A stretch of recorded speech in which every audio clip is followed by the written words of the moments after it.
أعوذ بالله من الشيطان الرجيم بسم الله الرحمن الرحيم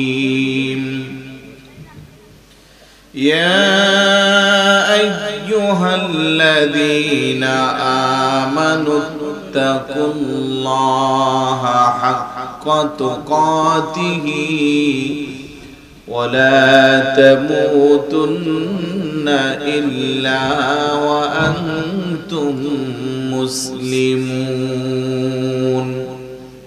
صدق الله مولانا العظيم وصدق رسوله النبي الحبيب الكريم وقال تعالى في شان حبيبه مخبرا وآمرا إن الله وملائكته يصلون على النبي يا أيها الذين آمنوا صلوا عليه وسلموا تسليما اللهم سيدنا مولانا وعلى آل سيدنا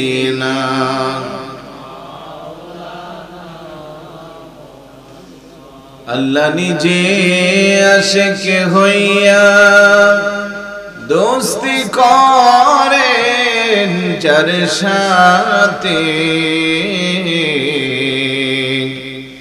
নামের সাথে নাম মিশায়া দেখে নাচে কলমাতে আল্লাহুম্মা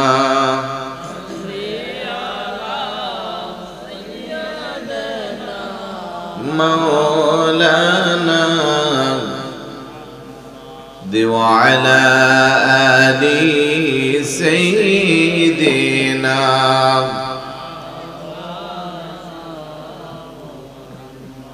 আদম যখন মাটি পানি মোর নবীজি খোদার রাসূল যার উপরে পড়েনি দুরূদ আল্লাহ তার ফেরেশতা কুল আল্লাহুম্মা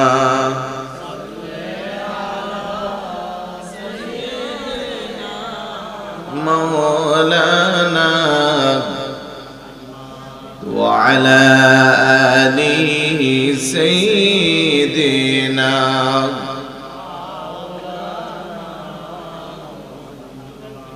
ঘুম চলে আসছে আপনাদের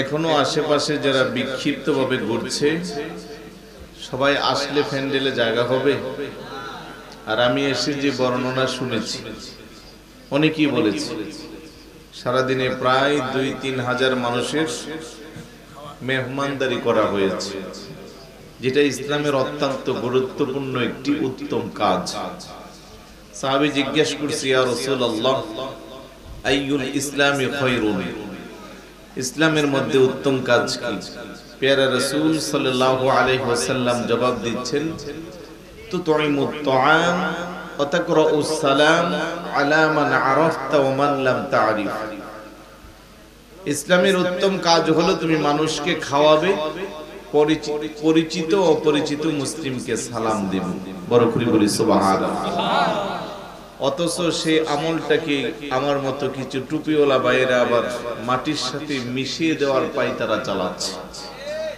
কারণ এমনও বলছে যে খানা জাফত যে আমরা মুরব্বিদের ইসালে সওয়াবের নিয়তে করি যতক্ষণ চুলায় আগুন জ্বলবে ততক্ষণ তোমার আব্বা আম্মার কবরে আযাব চলবে জোরে বলি নাউজুবিল্লাহ। তাহলে যেই সময় আমার ভাই শরীফ সাহেব সারাদিন মানুষদেরকে মেহমান নেওয়াজি করিয়েছে, ওই সময় আবার অনেকে ফতোয়া দিচ্ছে এটা শিরক, বেদাত, হারাম বিভিন্ন ভাবে। তো এরই মাঝখানে উনি যে উত্তম কাজটা করেছে, রাসূলুল্লাহ সাল্লাল্লাহু আলাইহি ওয়াসাল্লামের একটা সুন্নতের উপরে আমল দিয়েছে। কথা বলেন ঠিক কি না? তো আমরা যারা এই মেহমানদারি গ্রহণ করেছি, আমাদের বিবেককে আমরা প্রশ্ন করব যে উনি শুধু দিনের বেলা খাবারের আয়োজন করে সমাপ্ত করে দিলে পারত, কিন্তু রাতের বেলা সুন্দর মনোরম পরিবেশে বিজ্ঞ উলামায়ে কেরামদেরকে দাওয়াত দিয়ে আবার কোরআন সুন্নাহর নসিহত শোনার সুযোগ করে দিয়েছি। এখন আমরা যারা দিনে বলেন রাতে বলেন আসলাম, শুধু খাওয়া দাওয়া গ্রহণ করে চলে গেলাম, তাহলে আমাদের হক কি আমরা যথাযথ আদায় করলাম?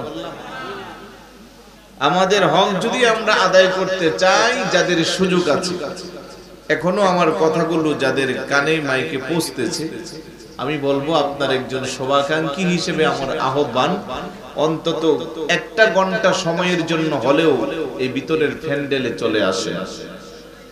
অত্যন্ত সুন্দর উনি সিলিং ফ্যানও লাগিয়ে দিয়েছে, সচরাচর মাহফিলে এমনটা দেখা যায় না। গরমের কথা চিন্তা করে কিন্তু আমার আল্লাহ এই মুহূর্তে ওয়েদারকে এয়ার কন্ডিশন বানিয়ে দিয়েছে। কথা বলেন ঠিক কি না? এই সুন্দর মনোরম পরিবেশে যারা উপস্থিত হতে পারবে না, আমি বলবো না যে ওনারা হতভাগা, তবে তার কাছাকাছি। আল্লাহ যেন ভাইদেরকে বোঝার তৌফিক দান করেন। আমার কথা কি বিরক্ত হচ্ছেন? আমি শুরুতে একটু আহ্বান করতেছি, যারা আসার যেন তারা চলে আসে, কারণ এই কাজে আসতে নিলে বাধা দিবে একজন, তার নাম কি? এটা আমাকে আওয়াজ দিবেন। এদিকের যুবক ভাইয়েরা যদি ভিতরে বসতেন আরো সুন্দর হতো, আমি একটু কথা বলার জন্য একটা সুন্দর পরিবেশ পাইতাম। আচ্ছা আসবে, আবার ওদেরকে ডাক দিলে অনেকে রাগ করে চলে যাবে, তো দাঁড়ায় থাকাটাই ভালো ছিল যাওয়ার চেয়ে। মনোযোগ আছে নি আপনাদের? তাহলে আসতে নিবে প্যান্ডেলের ভিতরে, বাধা দিবে একজন, তার নাম কি? আওয়াজে বোঝা যায় গুরি গেরাম শয়তান নাই, আছে না নাই? তারা যে বাধা প্রদান করবে, এটা আপনার কথা না, আমার কথাও না। কথা কার?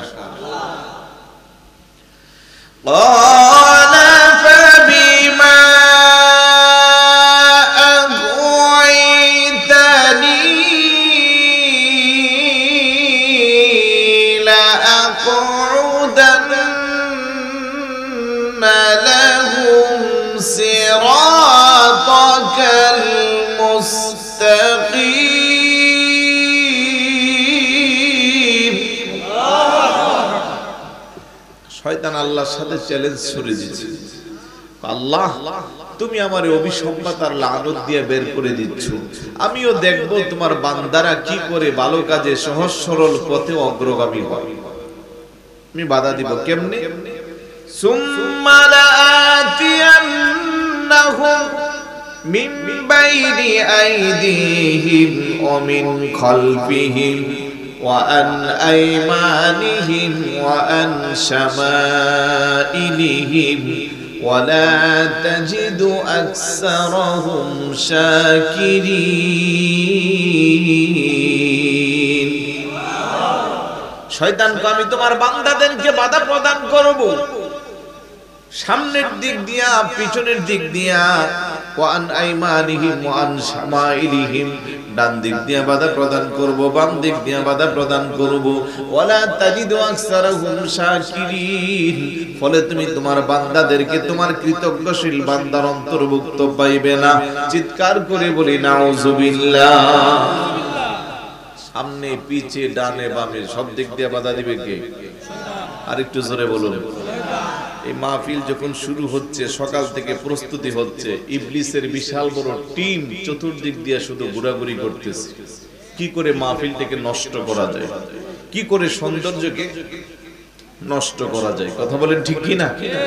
ইতিমধ্যে এক ধাপ তারা করেছে, তবে হেরেছে, ঠিক না? তারা চেষ্টা করেছিল মাহফিলটা একভাবে না। আমি যারা এই ঘটনা ঘটাইছে, আমি ভাইদেরকে দোষ দিছি না, দোষ দিচ্ছি কাকে? শয়তানকে। বলেন কাকে? শয়তান। কারণ বুখারী শরীফ স্পষ্ট হাদিস আছে, শয়তানের যিনি সর্দার, উনি বসবাস করে সমুদ্রের মাঝখানে। ওইখান থেকে শয়তানের টিম করে করে তাদেরকে এক এক এলাকা পাঠাইয়া দেয়। তো কেউ এসে বলে উস্তাদ আজ আমি দুইজন মানুষের মাথা ফাটাইয়া দিচ্ছি, আরেকজন এসে বলে আমি দুইজনের মধ্যে কিলাকিলি লাগাইয়া নাক ফুটাইয়া দিচ্ছি, আরেকজন বলে দুইজনের মধ্যে বিবাদ সৃষ্টি করেছি, আরেকজন এসে বলে স্বামী স্ত্রীর মধ্যে আমি মোটামুটি সংসার ব্যাঙ্গার মতো অবস্থানে নিয়ে গেছি, আরেকজনে এসে বলে যে বুড়িগ্রামের উত্তরপাড়ার শরীফ ভাই একটা আজিমুসান মাহফিল সাজাইছিল, মাহফিলটারে বানচাল করে দিচ্ছে। এইভাবে এক একজন যায় এক একটা করে ওই শয়তানের যিনি সর্দার আছে উনি এগুলাকে আবার পরিমাপ করে করে সবচেয়ে বেশি যারটা ক্ষতি হয় ইসলামের ইমানের ইমানদার মুসলমানদের তাকে পুরস্কার দেয়। বড় করে বলি নাউজুবিল্লাহ, আর একটু জোরে বলুন না নাউজুবিল্লাহ। কিন্তু শয়তান শত চেষ্টা করেও কি আজকের মাহফিল বন্ধ রাখতে পারছে? পারবে না, কারণ শয়তান বাধা দিবে, তারপরও আপনারা চলে আসছেন। আলহামদুলিল্লাহ বলবেন না? আপনাদের মনে একটা প্রশ্ন যে ডান দিকে বাম দিকে সামনে পিছনে সব দিক দিয়ে বাধা দিল, কোথায় আমাদেরকে তো আটকে রাখতে পারলো না, আমরা তো পাতলা সামিয়ানার নিচে মাটির বিছানায় বসে গেলাম। হ্যাঁ ভাই, আপনাদের পক্ষেও আল্লাহর ফয়সালা আছে, আছে না নাই? জোরে বলুন আছে না? আলাম আহাদি ইলাইকুম ইয়া বানি আদম আল্লা তা'বুদুশ শাইতান ইন্নাহু লাকুম আদুউম মুবিন।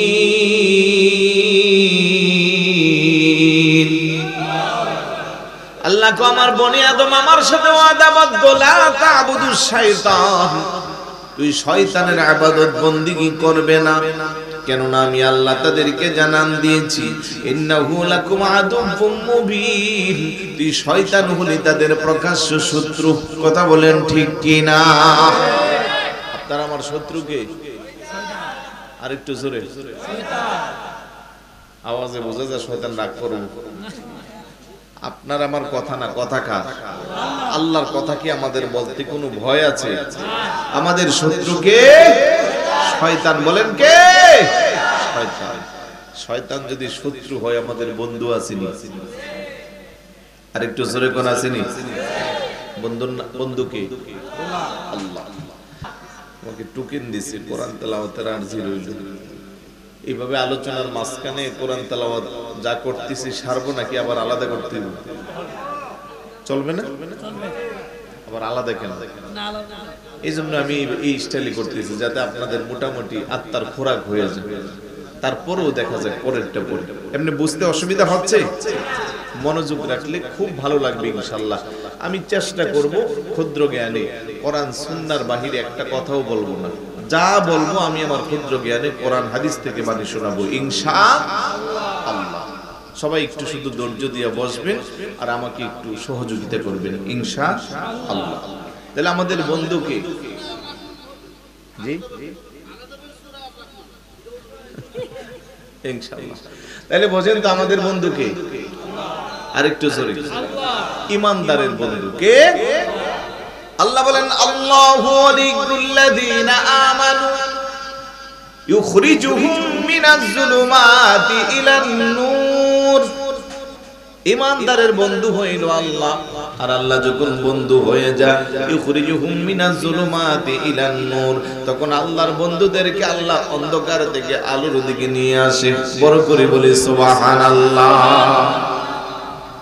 মাইকলা ভাই ইকুটা আরেকটু কমাই দিন, কথা বলার সময় কমাইলে ওনার একটু বুঝতে সুবিধা হবে। তাহলে আল্লাহ যখন ইমানদারের বন্ধু হয়, ইমানদারদেরকে আল্লাহ অন্ধকার থেকে আলোর দিকে নিয়ে আসে। এই মুহূর্তে আমরা কি অন্ধকারে না আলোতে? জোরে বলুন। এই আলো শুধু দুনিয়ার কারেন্টের আলো না, এই আলো আমার ভাই শরীফ সাহেবের সাজানো জেনারেটরের আলো না, যদিও এটা দুনিয়ার সাধারণ আলো। তাফসীরের মধ্যে আছে খুরুজুহুম মিনাজ যুলুমাতি ইলান নূর, অন্ধকার থেকে আলো মানে হইল পরকালে জান্নাত। বড় করে বলি সুবহানাল্লাহ। আর যারা শয়তানকে বন্ধু বানায় তাদেরটাও জানা দরকার আছে নি? ওয়াল্লাযীনা কাফারু আউলিয়া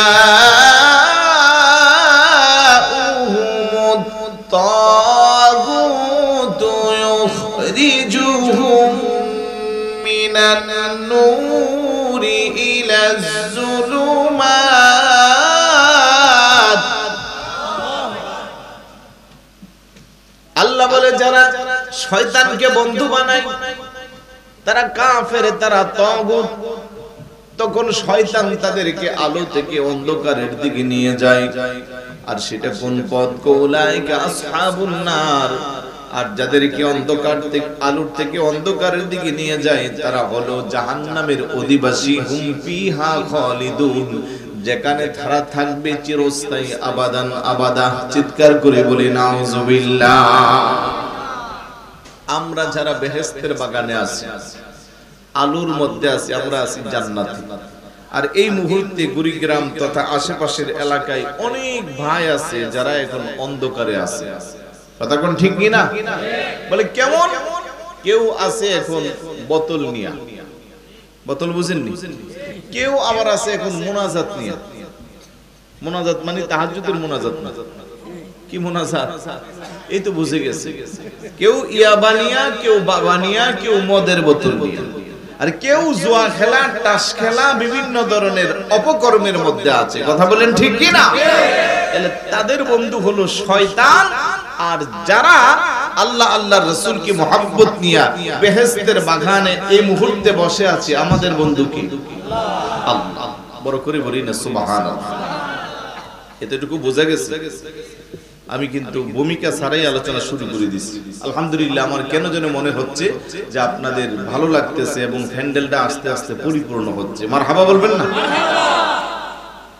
তা আমি একটু অ্যাড্রেসিং করিনি, তারপরে মূল আলোচনায় শুরু করব।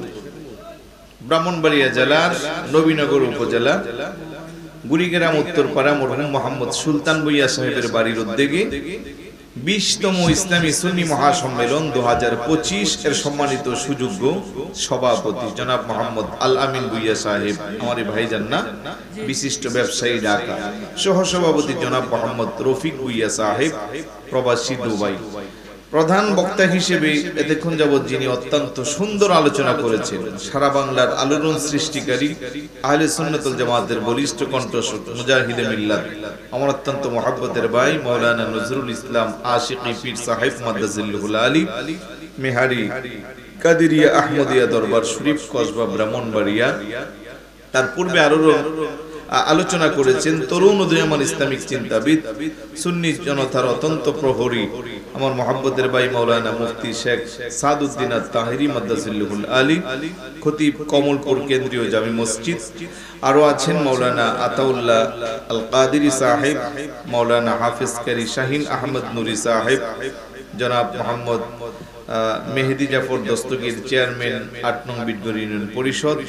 আরো আছেন জনাব মোহাম্মদ জামাল ভূঁইয়া, মেম্বার 7 নং ওয়ার্ড বিটগড় ইউনিয়ন পরিষদ, জনাব মোহাম্মদ ফুরকান উদ্দিন, সাবেক মেম্বার 7 নং ওয়ার্ড, জনাব মোহাম্মদ সুলাইমান ভূঁইয়া সোহাগ, সাবেক চেয়ারম্যান বিটগড় ইউনিয়ন পরিষদ, জনাব মোহাম্মদ আবুল ফয়েজ ভূঁইয়া, বিশিষ্ট সমাজসেবক এবং মাহফিল পরিচালনার দায়িত্বে আছেন আমার অত্যন্ত মহব্বতের মাওলানা মাহতাবুর রহমান সাহেব, ইমাম গুড়িগ্রাম দরবেশ আবু বকর সিদ্দিক রহমতুল্লাহি আলাইহি জামি মসজিদ সহ অসংখ্য গণিত উলামায়ে কেরাম, অতিথিবৃন্দ, সামনে বসা নবী প্রেমিক, ওলি প্রেমিক, মাহফিল প্রেমিক, কোরআন সুন্নাহ প্রেমিক, আশিক রাসূল ভাইরা, পর্দার অন্তর আড়ালের মা ও বোনেরা, যুবক আমার সাথী ভাইরা, ছোট ছোট কলিজার টুকরারা, সবার প্রতি আবার আন্তরিক সালাম। আসসালামু আলাইকুম ওয়া রাহমাতুল্লাহি ওয়া বারাকাতুহু। সর্বপ্রথম মহান আল্লাহ সুবহানাহু ওয়া তাআলার দরবারে অসংখ্য গণিত শুকরিয়া, যেই আল্লাহ দয়া করে, মায়া করে, মহব্বত করে আজকের এই আজিমুস শান বেহেশতের বাগানে আসার, বসার, কিছু বলার, শ্রবণ করার তৌফিকটুকুন দান করেছেন। সে আল্লাহর দরবারে শুকরিয়া আদায় করা দরকার আছে কি নাই? আসুন সকলে একবার অন্তরস্থল থেকে শক্ত কোন আবেগকে উজাড় করে মহব্বতের সাথে সমবেত কণ্ঠে রাতের এই নিস্তব্ধতাকে বন্ধ করার লক্ষ্যে সিংহের মতো গর্জন দিয়ে চিৎকার করে বলি আলহামদুলিল্লাহ। আরে একটু জোরে বলি আলহামদুলিল্লাহ।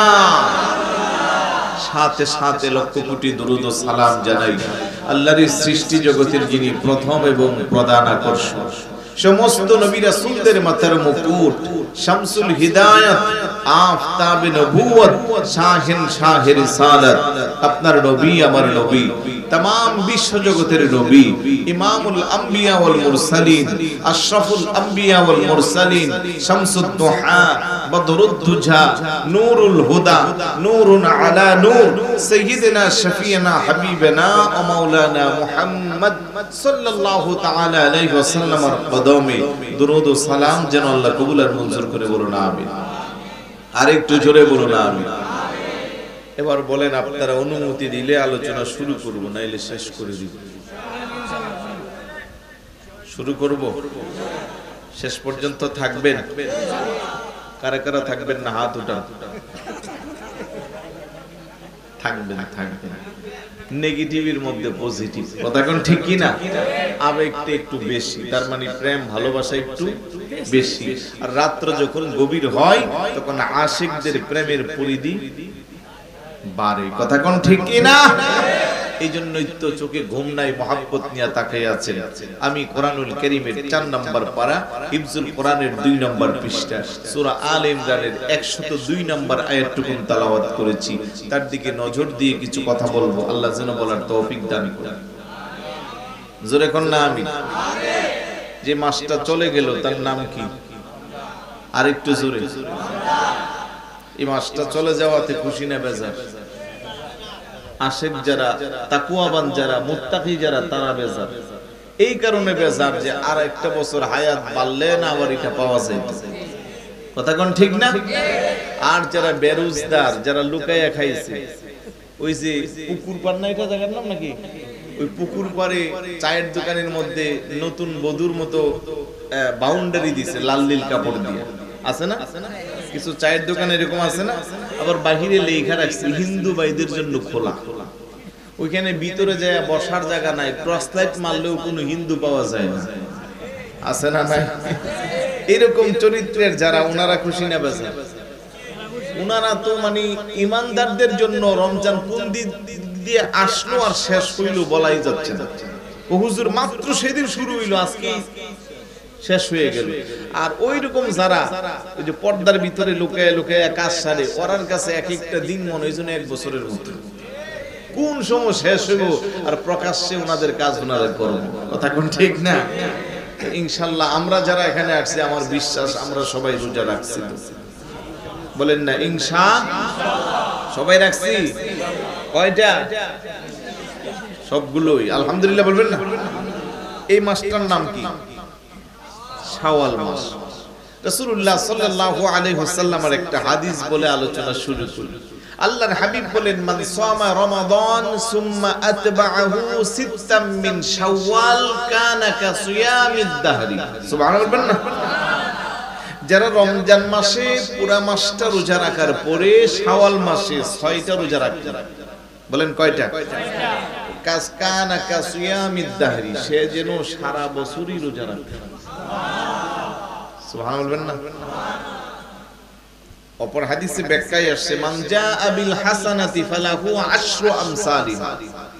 ইমানদার বান্দা যখন একটা নেকের কাজ করে, আল্লাহ তাকে 10 গুণ বৃদ্ধি করে দেয়।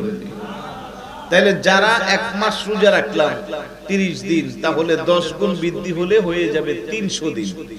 আর এই শাওয়াল মাসে যারা 6টা রোজা রাখবো, 10 গুণ বৃদ্ধি করে হয়ে যাবে 60 দিন। তাহলে 360 দিনে আরবি হিসাবে 1 বছর।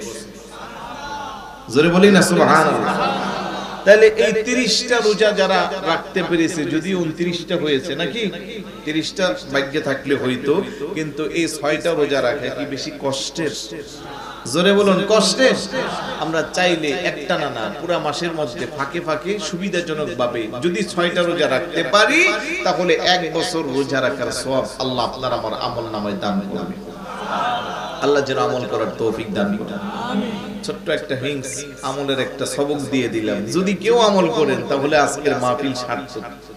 আমারও কষ্ট করে সেই চট্টগ্রাম থেকে এসে কিছু কথা বলা, আমার হাদিসটা রাসূলুল্লাহর হাদিসটা শোনার পরে আমার জবান থেকে কোনো ভাই আমল দিলে ওনার আমল নামায় যত সওয়াব হবে, আমার আমল নামায়ও সমান সওয়াব হবে। এখন যদি আপনি মনে করেন আমি কষ্ট করে রোজা রাখাম আপনার সওয়াব দেওয়ার জন্য, রাখবো না, সেটা আপনার বিষয়, আপনার কিন্তু সওয়াব কমবে না, আপনারটা বরাবরই থাকবে। আমারে আল্লাহ বাড়াইয়া দিলে আপনার কোনো লস আছে? আল্লাহ যেন আমাদেরকে আমল করার তৌফিক দান।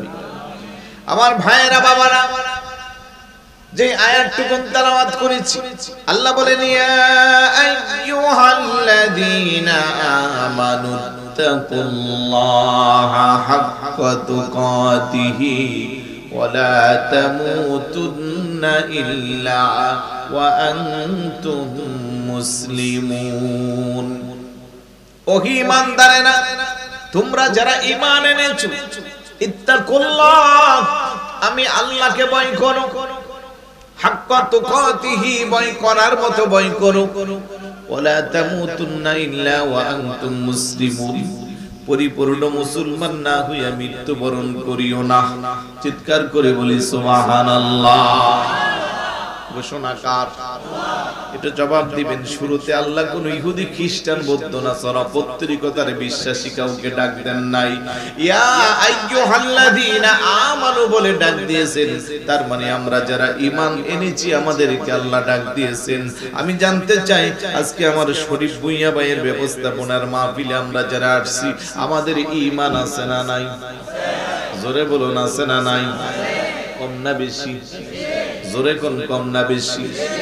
আল্লাহ ইহুদি খ্রিস্টান বৌদ্ধ নাসারা পত্রিকতার বিশ্বাসী কাউকে ডাক দেন নাই, আমানু বলে আপনাকে আমাকে ডাক দিয়েছেন। ও ঈমানদারেরা, এবার বলেন ইত্তাকুল্লাহ, আমি আল্লাহকে ভয় করো। সুবহানাল্লাহ। আল্লাহর ভয় আমাদের অন্তরে আছে না নাই? আমার ভাইয়েরা বাবারা, আল্লাহর একজন ওলি ছিল হযরতে জুন্নুন মিসরি রাহমাতুল্লাহি আলাইহি। নাম শুনছেন না? মুরব্বিরা অবশ্যই শুনছেন। ওনার মধ্যে আল্লাহর ভয় ছিল, আপনার মধ্যেও ছিল, আমার মধ্যেও ছিল। এই যে রোজার পরে ঈদ আসলো, ঈদের চাঁদ দেখে আতশবাজি ফুটাইয়া একটা মাদ্রাসার ছাত্র মারা গেছে। আবার ঢাকাতে নামি দামি ক্লাবে ঈদ আনন্দ নাম দিয়ে অনিসলামিক কার্যকলাপ করেছে। আবার আমরা দেখছি ঈদের দিনে ঈদের শোভাযাত্রা নাম দিয়া মঙ্গল শোভাযাত্রার মতো বিভিন্ন মূর্তির প্রতীক নিয়ে আনন্দ করছে। কথা কোন ঠিক কিনা? যার সাথে ইসলামের ন্যূনতম কোনো সম্পর্ক, ঈমানদারের সাথে যে আনন্দের কোনো সম্পর্ক নাই। অথচ যারা আল্লাহওয়ালা ছিল, বুজুর্গ ছিল, হযরতে জুন্নুন মিসরি রাদিয়াল্লাহু তাআলা 10 বছর যাবত নিজের আত্মার সাথে উনি যুদ্ধ ঘোষণা করেছেন। 10 বছর পর্যন্ত উনি জিহ্বার মধ্যে কোনো ভালো খাবার দেন নাই। আপনি আমি একদিন ভালো না খাইলে নফস পাগল পারা হয়ে যা, এক সপ্তাহ না খাইলে পাগল পারা হয়ে যা। ব্রাহ্মণবাড়িয়া নামি দামি রেস্টুরেন্টে কাচ্চি বিরিয়ানি খাওয়ার জন্য যায়, আছে না নাই? ওই আল্লাহর ওলি নফসের সাথে জিহাদ করছে। তুই যেদিন আল্লাহ আল্লাহর রাসূলকে খুশি করতে পারবি, সেদিন আমি তোরে ভালো খাবার দিব। এই ঈদের দিন দীর্ঘ 10 বছর পর্যন্ত কোনো ভালো খাবার নাই, শুধু নিরামিষ খাচ্ছে। ঈদের চাঁদ রাতে নফসের সাথে একটা চুক্তি হয়ে গেল, আগামীকাল ঈদের দিন ভালো খাবার তোকে আমি খাওয়াবো, তবে একটা শর্ত, 2 রাকাত নামাজের মধ্যে গোটা কোরআন 30 পারা আদায় করতে হবে। সুবহানাল্লাহ। কয় পারা?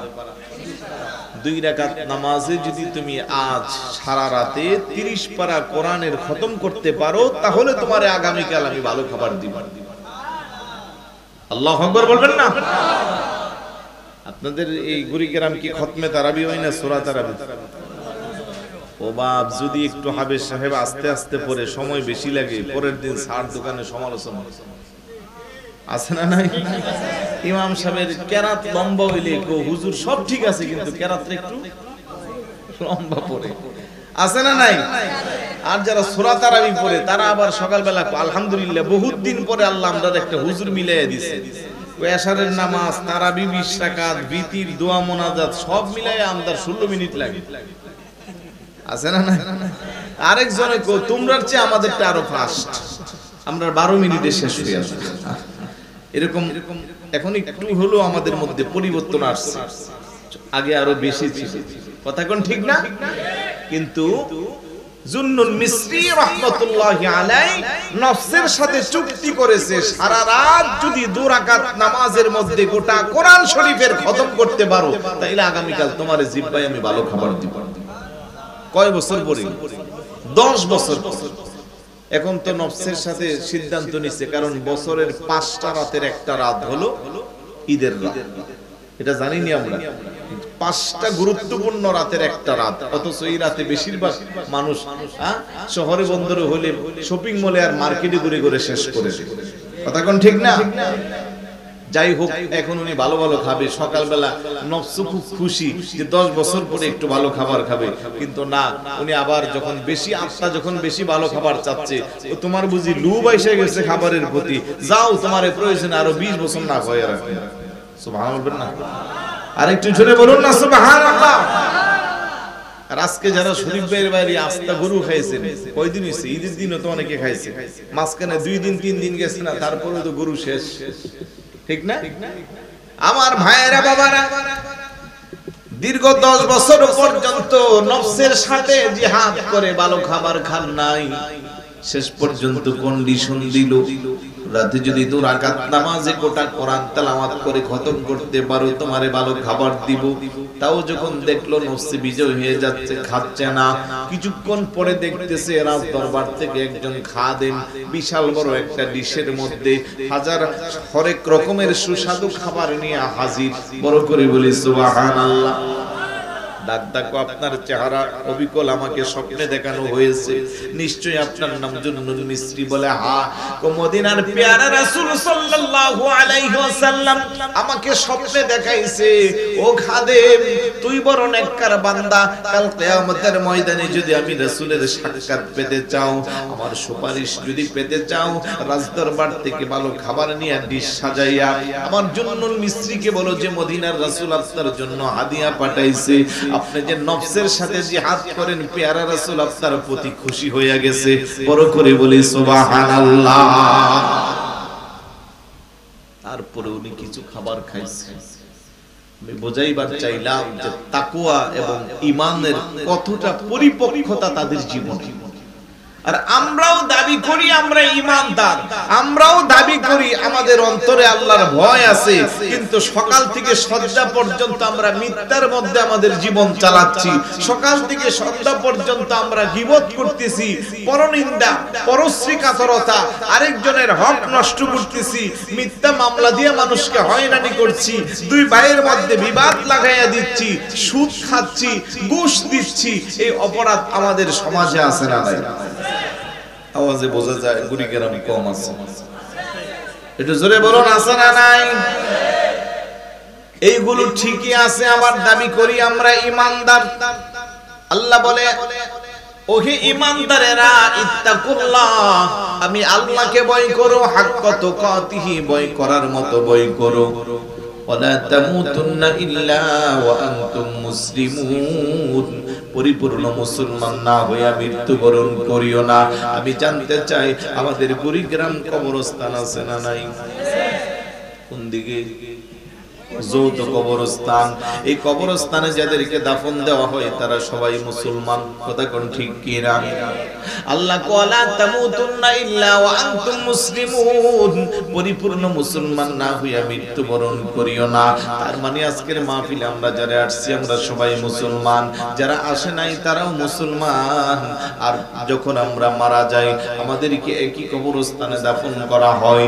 এই কুড়িগ্রামের কবরস্থানে মাঝে মাঝে এমন কিছু বান্দাকে কবরস্থ করা হয়, জোহরের নামাজের পরে নামাজে জানাজা দিয়া দাফন করানো হয়। আসরের পরে যার সাথে যার সাক্ষাৎ হয়, কারো চেহারার মধ্যে কোনো হাসি উজ্জ্বল ভাব নাই, চায়ের দোকানে বসে বসে আফসোস করে হারে আমাদের এলাকা থেকে একটা রত্নকে আমরা হারিয়ে ফেললাম। কেউ বলে তার মতো এমন ভালো মানুষ কুড়িগ্রাম আরেকটা খুঁজে পাওয়া যাবে না। আরেকজনকে আমার জানা মতে জীবনে কোনোদিন কারো কোনো ক্ষতি করে না। কিছুক্ষণ পরে মসজিদের ইমাম সাহেব হুজুর এসে বলে, আমি একজন আমার পাক্কা মুসল্লি হারাইছি। আরেকজনকে শুধু 5 ওয়াক্ত নামাজ না, ইশরাক আওয়াবিন তাহাজ্জুদ মিস করতো না। এইভাবে সবাই শুধু তার প্রশংসা প্রশংসা। এমন পাক্কা ঈমানদার মুসলমান মাঝে মধ্যে কবরে দাফন হয় কি হয় না? জোরে বলুন, হয় কি হয় না? আবার ওই কবরের মধ্যে মাঝে মধ্যে এমন কিছু আল্লাহর বান্দারে শোয়ানো হয়, আসরের নামাজের পরে চায়ের দোকানে মানুষ কথা বলে, একজন আরেকজনকে কয় 10টা বছর আগে যদি সে মরতো আমাদের এলাকাটা বড় শান্তি পাইতো। আছে না? আমি জাস্ট ফর এক্সাম্পল বোঝানোর জন্য বলতেছি, আছে না নাই? তুন্না ইল্লা ওয়া আনতুম মুসলিমুন, পরিপূর্ণ মুসলমান না হইয়া মৃত্যুবরণ করিও না, পরিপূর্ণ মুসলমান না হইয়া কবরে যাইও না। এখন তো বুড়ি গ্রামের কবরে এমন আল্লাহর বান্দা যায় যার জন্য সবাই আফসোস করে, আবার এমন আল্লাহর বান্দাও যায় যে গেলে সবাই মিষ্টি বিতরণ করে। নাউজুবিল্লাহ বলবেন না? তাহলে দুইজনের মধ্যে পার্থক্য আসেনি, অথচ দুইজনই ইমানদার, দুইজনই মুসলমান। এই জন্য আল্লাহকে আমি আল্লাহরে ভয় করো, আবার তাকে দিয়ে হাক্ক তুকাতিহি, ভয় করার মতো ভয় করো। ও মুসলমান, জমিনের মধ্যে আল্লাহকে সবচেয়ে বেশি ভয় করেছে তারা যাদের তাকওয়া, যাদের ঈমান, যাদের ঈমানি শক্তি যত বেশি আল্লাহকে ভয় করে তত বেশি। কথা কোন ঠিক কি না? নবীর সাহাবারা আল্লাহরে ভয় কম করতো না বেশি করতো? নবীর মহব্বত বেশি করতো না কম করতো?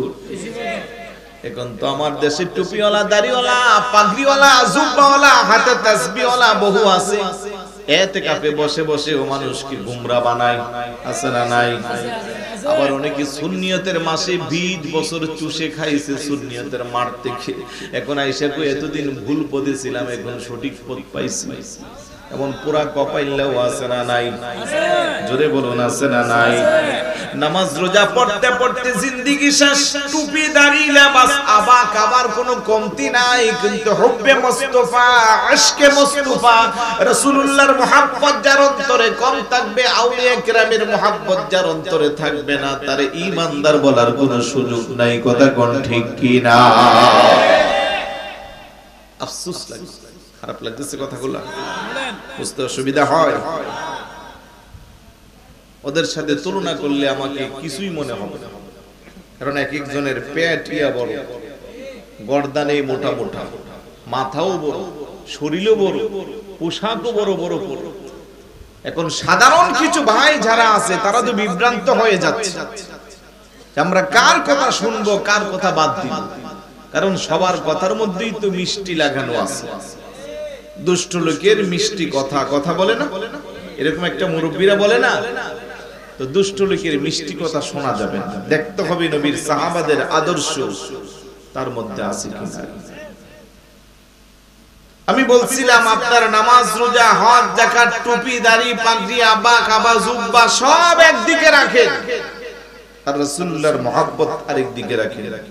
আল্লাহর হাবিব বলেন, আলা লা ঈমানা লিমান লা মুহাব্বাতা লাহু, আলা লা ঈমানা লিমান লা মুহাব্বাতা লাহু, খবরদার সাবধান, যার অন্তরে আমি নবীর মহব্বত নাই তার ঈমান নাই। কথা কোন ঠিক কি না? এখন নবীর মহব্বত যদি ভাই তোমার অন্তরে থাকতো, তুমি কি রাসূলুল্লাহর সম্মানকে ছোট করতে পারতা? তুমি কি রাসূলুল্লাহর ব্যাপারে কথা বলতে পারতা যে 40 বছর পরে নবী হইছে? রাসূলুল্লাহর মহব্বত যদি তোমার অন্তরে থাকতো, তুমি কি বলতে পারতা যে রাসূল আমাদের মতো সাধারণ মানুষ? রাসূলের মহব্বত যদি তোমার অন্তরে থাকতো, তুমি কি বলতে পারতা যে রাসূল মাটির সাথে পচে গলে মিশে লেগে গেছে? জোরে বলুন না নাউজুবিল্লাহ। এরকম কথা বলে যে আমার কিছু ভাই আছে না নাই? আরেকটু জোরে বলুন। রাসূলুল্লাহর মহব্বত যদি তোমার অন্তরে থাকতো, তাহলে তুমি বলতে পারতা না যে রাসূলুল্লাহ ভুল করেছে। এই ধরনের কয়টা কথা বলবো, শত শত কুফরি বক্তব্য আছে। উসুলের ফিকহার ফয়সালা হলো ইহানাতুল আমবিয়া কুফরুন। যেই কথায়, যেই কাজে, যেই কর্মে রাসূলুল্লাহর শানে আঘাত আসবে, হুজুরের শান আজমত মর্যাদাকে কমানো হবে, এটা কুফরের শামিল হবে। এবার সে যত বড় আলেম হোক, সে যত বড় ডিগ্রিধারী হোক, সে বড় জনপ্রিয় হোক, ওইটা আমার দেখার দরকার নাই। তার কথায় বাতায়, লিখনির মাধ্যমে, বাচন ভক্তির মাধ্যমে, ইশারা ইঙ্গিতের মাধ্যমে যদি আল্লাহর হাবিবের শানে যাররা পরিমাণ আঘাত হয়, তার ঈমান থাকবে না। কথা বলেন ঠিক কি না? আমার ভাইরা বাবারা, নবীর সাহাবারা নবীকে কেমন ভালোবাসতো, তাদের ভালোবাসার দৃষ্টিভঙ্গি রাসূলুল্লাহর প্রতি কেমন ছিল। ছোট্ট একটা কবিতার মাধ্যমে আমি বুঝিয়ে দিচ্ছি। নবী প্রেমিক একজন সাহাবী যার নাম হযরতে হাসান বিন সাবিত রাদিয়াল্লাহু তাআলা, মসজিদে নববী শরীফের মধ্যে যিনি আসলে পেয়ারা রাসূল তার শানে চামড়ার গালিচা বিছিয়ে দিত, যিনি রাসূলুল্লাহর চেহারা মুবারকের দিকে তাকাইয়া তাকাইয়া কাসিদা লিখতো। বড় করে বলি সুবহানাল্লাহ। কি লিখতো? কাসিদা, বাংলাতে যাকে আমরা বলা হই গজল, হুজুরের শানে লিখতো। হাসান বিন সাবিত রাদিয়াল্লাহু তাআলা নবী প্রেমিক সাহাবী, যিনি লেখালেখি করতো, হুজুরের চেহারা মুবারকের দিকে তাকাইয়া কলম দিয়া লেখে, ওয়া আহসানু মিন কালাম তারাকাতু আইনি ওয়া আজমালু মিন কালাম তালিদিন নিসা খুলিকতা মুবাররাআন মিন কুল্লি আইবিন কাআন্নাকা কদ খুলিকতা কামা তাশাউ। চিৎকার করে বলি সুবহানাল্লাহ। তাহলে সাহাবী কি বলে? গভীর মনোযোগ। নবীর সাহাবী কই, ইয়া রাসূলুল্লাহ, খোদার কসম গো নবীজি, ও আহসানু মিন কালাম তারাকাতু আইনি, আপনার মতো এমন সুন্দর সুশ্রী আমার জীবনে পৃথিবীতে আমি আর কাউকে দেখি নাই। দেখবো কেমন করে গো নবীজি? ও আজমালু মিন কালাম তালিদিন নিসা, পৃথিবীর কোন মা তার গর্ভে এমন দামি সন্তান প্রসব করেন নাই। খুলিকতা মুবাররাআন মিন কুল্লি আইবিন, আমার আল্লাহ আপনারে সৃষ্টি করেছে, আপনার কোনো দোষ নাই, ত্রুটি নাই। কাআন্নাকা কদ খুলিকতা কামা তাশাউ, আপনার সাথে পৃথিবীর কারোর সাথে কোনো তুলনাও নাই। বড় করে বলি সুবহানাল্লাহ। নবীর সাথে কারোর সাথে তুলনা আছে? নবীর মতো করে আল্লাহ কাউকে বানাইছে? নবীর সাহাবীর আকীদা, নবীর সমান আল্লাহ কাউকে বানায় নাই, নবীর সমতুল্য আল্লাহ কাউকে করে নাই, নবীর কোনো দোষ নাই, ত্রুটি নাই। এখন ১৫০০ বছর পরে এসে আমার বাংলাদেশে কুড়িগ্রামে যদি আমার কোনো ভাই বলে নবী আমার মতো সাধারণ মানুষ, নবী রক্তে মাংসে গড়া সাধারণ মানুষ, নবী পিছনের দেওয়ালের খবর জানে না, নবী হাসরের ময়দানে সুপারিশ করতে পারবে না, নবীর নিজের অস্তিত্বই ঠিক থাকবে না, উম্মতকে কি করবে? নাউজুবিল্লাহ।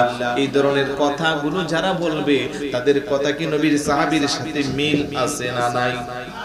নাই। জোরে বলুন, মিল নাই। তাহলে ১৫০০ বছর পূর্বে নবীর সাহাবাদের আকীদা আর আমরা যারা দাবি করি আহলে সুন্নাত ওয়াল জামাত, আমাদের আকীদা এক হয়ে গেল। আলহামদুলিল্লাহ বলবেন না? কথা কি বুঝতে অসুবিধা হচ্ছে? বিরক্ত হচ্ছে? কাউকে হিট করে আঘাত করে কিছু বলতেছি? আমি বলি না, আমি আমার সাধ্য অনুযায়ী আমার পক্ষে কোরআন আছে, হাদিস আছে, আমি কেন কাউকে গালি দিব? আমি কেন কাউকে বাঁকা চোখে কথা বলবো? আমি আমারটা উপস্থাপন করব। আপনার ভালো লাগলে আপনি মানবেন, না মানলে আপনি অন্যদিকে যাবেন, সেটা আপনার ব্যাপার। কথা বলেন ঠিক না? মারামারি, ধরাধরি, খুনাখুনির কোনো দরকার নেই। যথেষ্ট এভিডেন্স আছে। আহলে সুন্নাত ওয়াল জামাতের আকীদা আমরা যারা বিশ্বাস করি, আমাদের সাথে কোরআন আছে, আমাদের সাথে হাদিস আছে, ইজমা আছে, কিয়াস আছে। কেন আমরা মারামারি করতে যাব? শুধু বুঝার জন্য চেষ্টা করতে। আগে মাইন্ডে সেটআপ করুন, চোখের মধ্যে আগে নবীর প্রেমের চশমা লাগাইবেন, সামনে যা দেখবেন সব আলোকিত। আর নবী বিদ্বেষী চশমা দিলে যতই কোরআন হাদিস বলি আপনার কাছে ভালো লাগবে না, আপনি শুধু খুঁত খুঁজে বের করবেন। কথা কোন ঠিক কি না? দিনের বেলা দেখবেন আমাদের যুবক ভাইয়েরা চশমা পরে, যেটাকে আমরা বলি সানগ্লাস। কি গ্লাস? লাগাইলে সামনে অন্ধকার দেখা যায় না, আলো দেখা যায়। এখন অন্ধকারে যাইয়া খুচুট খাইয়া পয়রা হাতটা ভাঙ্গা পাটা ভাঙ্গা, আল্লাহ দিনের বেলা অন্ধকার বানাই রাখছে। আল্লাহ অন্ধকার বানাইছে না, তুই নিজে ভাই ও নিজের অন্ধ বানাইলে। আল্লাহ তো ঠিকই সূর্যের আলো দিয়া আলোকিত করে রাখছে। কথা কোন ঠিক কি না? আপনি নিজে যেহেতু আপনি সূর্যের আলো দিয়া আপনি নিজে আপনাকে এইভাবে অন্ধ বানাইলেন, তাহলে এখানে কি আল্লাহর কোনো দোষ আছে? ভাই জবান খুলে বলুন, আল্লাহর কোনো দোষ আছে?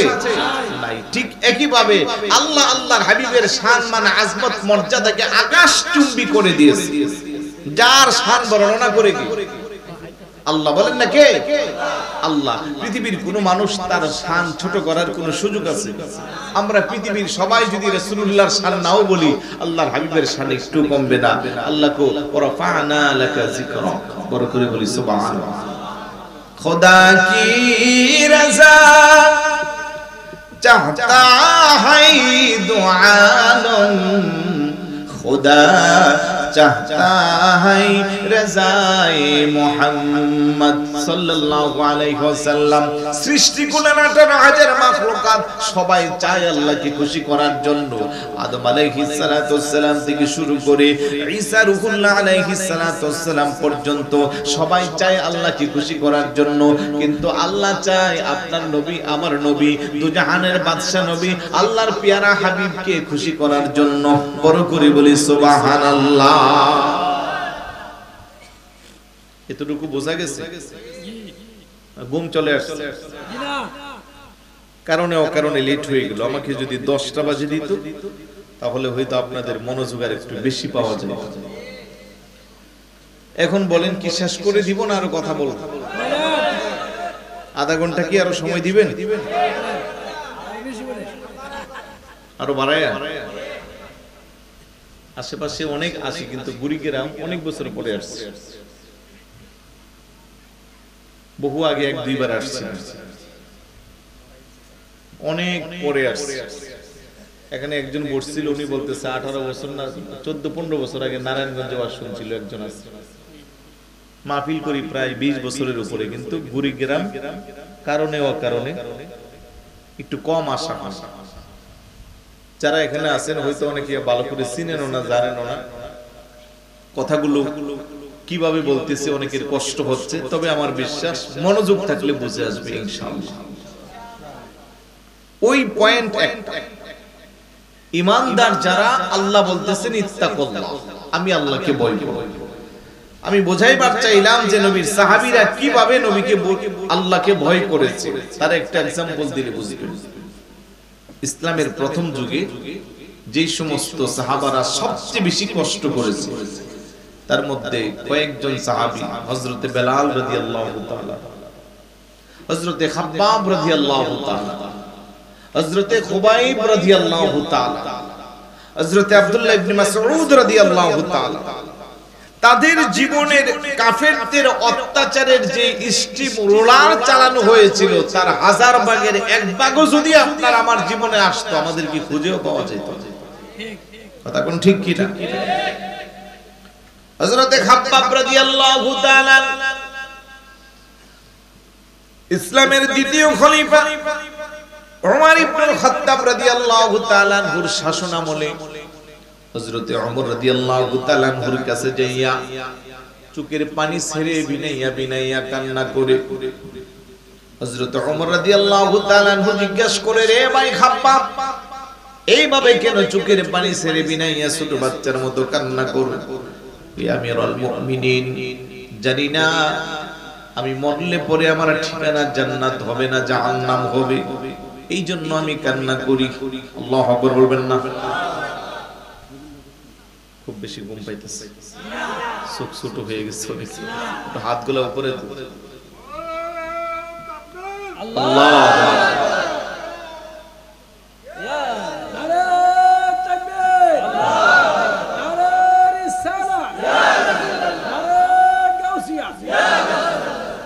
মাশাআল্লাহ। মুরব্বির কিন্তু দাঁত নাই, বয়স 90, তারপরও স্লোগান দিচ্ছে। মারহাবা বলবেন? হ্যাঁ, আপনার মসজিদের সভাপতি মারহাবা বলবেন না? দেখছেন নি আশিকদের ঈমানি জজবা শক্তি নাই, তারপরও বের হয়ে যায়। এই যে এখন ফিলিস্তিন যুদ্ধ চলতেছে না, ঢাকাতে ফিলিস্তিনের আপনার কি বলে অ্যাম্বাসেডারে যাইয়া 80 বছরের এক বুড়া বেটা কো আমারে ভিসা টিকিট দেন, আমি ফিলিস্তিন যাব।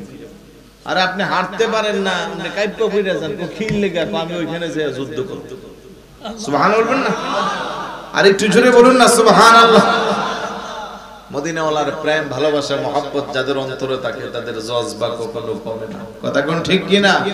যখন খুলে বলুন, ভালোবাসার জায়গা মদিনা, ভালো লাগা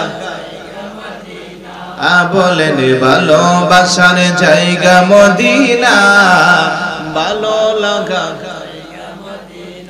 এত সুন্দর জায়গা কোথাও দেখি না, এত সুন্দর জায়গা কোথাও দেখি না, সাজিয়েছেন দয়াল রাব্বানা ভালোবাসা বলেন, ভালোবাসার জায়গা মদিনা, ভালো লাগা মদিনা শরীফে নূরের খজিনা, মদিনা শরীফে নূরের খজিনা, আশিক ছাড়া অন্য বুঝে না ভালোবাসার জায়গা মদিনা। বলেন ভালোবাসার ভালো লাগা আমাদের সকলের অনেক বেশি গুনাহ, আমাদের সকলের অনেক বেশি গুনাহ, তাই হাবিবের কদমে ছাড়ব না ভালোবাসা। বলেন ভালোবাসার জায়গা মদিনা, ভালো লাগা মদিনা শরীফে নূরের খজিনা, মদিনা শরীফে নূরের খজিনা, আশিক ছাড়া অন্য বুঝে না ভালোবাসা। বলেন ভালোবাসার জায়গা মদিনা, ভালো লাগা। একদিন কবরে যাব কেউ তো যাবে না, একদিন কবরে যাব কেউ তো যাবে না, যাবে আমার শাহে মদিনা ভালোবাসা। বলেন ভালোবাসার জায়গা মদিনা, ভালো লাগা। মারহাবা বলবেন, জোরে বলে মারহাবা। আল্লাহ যেন সবার জীবনে একবার হলেও মক্কাতুল মুকাররমা মদিনাতুল মুনাওয়ারার জিয়ারত নসিব করে। যারা দেখছি যেন বারবার দেখতে পারে। আমিন। মনোযোগ আছে। আব্বা রাদিয়াল্লাহু তাআলা চোখের পানি ছেড়ে কান্না করে। হযরত ওমর রাদিয়াল্লাহু তাআলা আনহু বলেন, রে ভাই খাব্বাব, ছোট বাচ্চার মতো কেন বিনাইয়া বিনাইয়া কান্না করো? ডাক ডাক আমিরুল মুমিনিন, জানি না আমি মরলে পরে আমার ঠিকানা জান্নাত হবে না জাহান্নাম হবে। কথা বলার সময় হযরত ওমর রাদিয়াল্লাহু তাআলা আনহু দেখতেছে হঠাৎ করে ওনার জিহ্বার মধ্যে কালো কালো ছিদ্রর দাগ দেখা যায়। আল্লাহু আকবার বলবেন না? একটু মনোযোগ। কোথায়? মাঝে মধ্যে দেখবেন দাঁতের কামড় করলে জিহ্বায় একটু কেটে গেলে 2-3 দিন কিছু খাওয়া যায়। জোরে বলুন। অনেক সময় জিহ্বার মধ্যে ঠসা পড়ে, 2-4 দিন কিছু খাওয়া যায় না। আর এই শরীফ ভাইয়ের মালাটা আবার কে নেন? মাশাআল্লাহ, মারহাবা বলিস। মারহাবা। কষ্ট করে সুন্দর সাজায়, মালা তো পাওয়ার যোগ্য উনি। কথা কোন ঠিক না? আল্লাহ যেন ওনার এই খেদমতকে কিয়ামত পর্যন্ত কবুল করে বলুন আমিন। আর একটু জোরে বলুন আমিন। মনোযোগ আছে নি? জিহ্বায় আমাদের কামড় পড়লে ঠসা পড়লে আমরা 2-4 দিন কিছু খেতে পারি না। হযরত ওমর রাদিয়াল্লাহু তাআলা আনহু ডাকদা বলে, রে খাব্বাব, তোর জিহ্বার মধ্যে ছিদ্রর দাগ দেখা যায়। কান্নার মাত্রা বাড়ায়া কই, আমিরুল মুমিনিন, আপনি কি শুধু আমার জিহ্বার ছিদ্র দেখছেন আর কিছু দেখবেন না? তুই কি দেখাইতে চাস? আস্তে করে জামাটা খুইলা পিঠটা ঘুরাইয়া দিল। হযরত ওমর রাদিয়াল্লাহু তাআলা আনহু ডাকদা কই, খাব্বাব, তোর পিঠের মধ্যে গোশত নাই, কালো কালো কয়লার আগুনের পোড়ার দাগ দেখা যাবে, ব্যাপারটা কি? আল্লাহু আকবার। চোখের পানি ছেড়ে ডাকদা কই, আমিরুল মুমিনিন, ইসলামের প্রথম যুগে মদিনার নবীকে ভালোবেসে আল্লাহর ভয় অন্তরে নিয়ে যখন কালমা পড়ে মুসলমান হয়েছিলাম, এই একটা অপরাধে মক্কার দামি দামি কাফের মুশরিক বেঈমানেরা আমার হাত পা চারটার মধ্যে রশি দিয়া বাঁধত, ওই উত্তপ্ত মরুভূমির মধ্যে নিয়া কয়লার আগুনের মধ্যে আমারে শোয়ায়া হাত পা চারটার মধ্যে রশি দিয়া বেঁধে টানা দিত, আর আমার বুকের মধ্যে বিশাল বড় বড় পাথর দিয়া চাপা দিত, আর বলতে এখনো সময় আছে রে খাব্বাব, তাড়াতাড়ি করে কালমা থেকে দূরে সরে যা, ঈমান থেকে নিজের দূরে সরা, মদিনার নবীর প্রেম ভালোবাসা অন্তর থেকে উঠাইয়া ফেল, না হয় তোরে আমরা এইভাবে শাস্তি দিয়ে দিয়া মারবো। আমি বলতাম একবার না, দুইবার না, শতবার না, হাজার বার যদি আমার এইভাবে আগুনে পুরানো হয়, তারপরেও আমি আমার মদিনার নবীর মহব্বত ভালোবাসা আমার অন্তর থেকে দূরে সরাইতে পারবো না। আমাকে যদি আগুনে পুড়ে মেরেও ফেলা হয়, যতক্ষণ আমার এই দেহে প্রাণ থাকবে আমি আমার নবীর মহব্বত আমার অন্তর থেকে দূরে সরাইব না। আল্লাহু আকবার। ডাক ডাক আমিরুল মুমিনিন। শুধু তাই না, এইভাবে তারা আমার আগুনের মধ্যে চাপা দিত, কয়লার আগুনের আমার পিঠের বস্তুগুলো গলে গলে ওই না তলের মতো লবণের ওই বালির মধ্যে ভেসে যাইতো। তারা যখন নিশ্চিত হইতো আমি আর পৃথিবীতে বেঁচে নাই, তার মনে মনে ভাবতো আমি আর দুনিয়ার মধ্যে নাই, আস্তে করে তাদের কাঁটারে আবার আমার জবানের মধ্যে লাগাইতো। তখন আমি জবান দিয়ে আল্লাহ আল্লাহ জিকির করতাম, ইয়া রাসূলুল্লাহ বলে আমি রাসূলুল্লাহকে আহ্বান করতাম।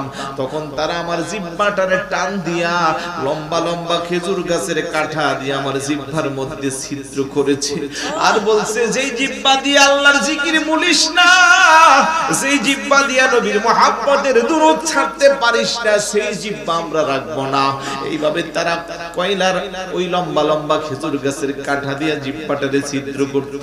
একটা সময় তারা নিশ্চিত ভাবতো আমি আর পৃথিবীতে বেঁচে নাই, তখন তারা দূরে চলে যাইতো। কিন্তু আমার আল্লাহ আমার পিঠের গোশত পুড়াইয়া জিহ্বা ছিদ্র করে এখনো আমার জমিনে রাখছে। বড় করে বলি সুবহানাল্লাহ।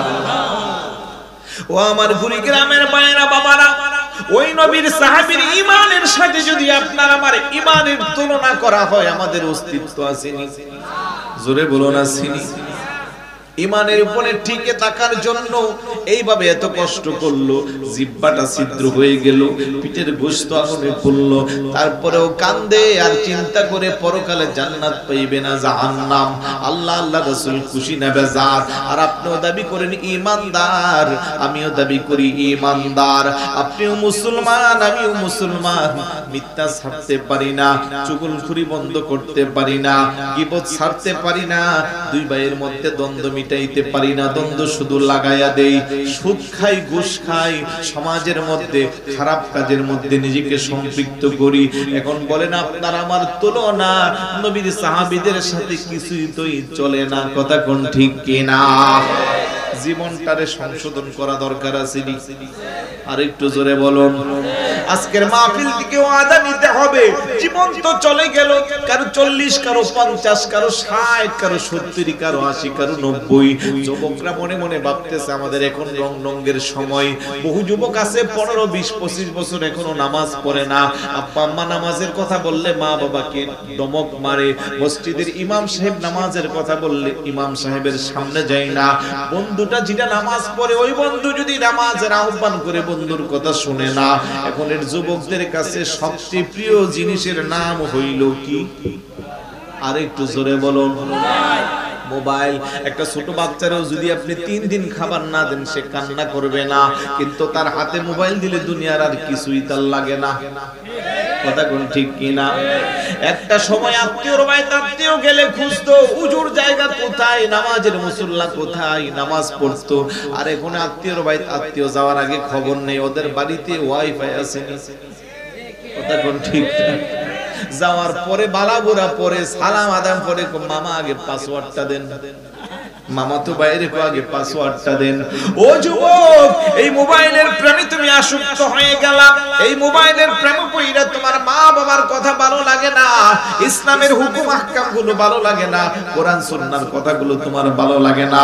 তুমি সারাক্ষণ ফ্রি ফায়ার, পাবজি গেমস, অশ্লীল বেহায়াপনা দৃশ্য দেখে দেখে তোমার রাতটা অতিবাহিত করো।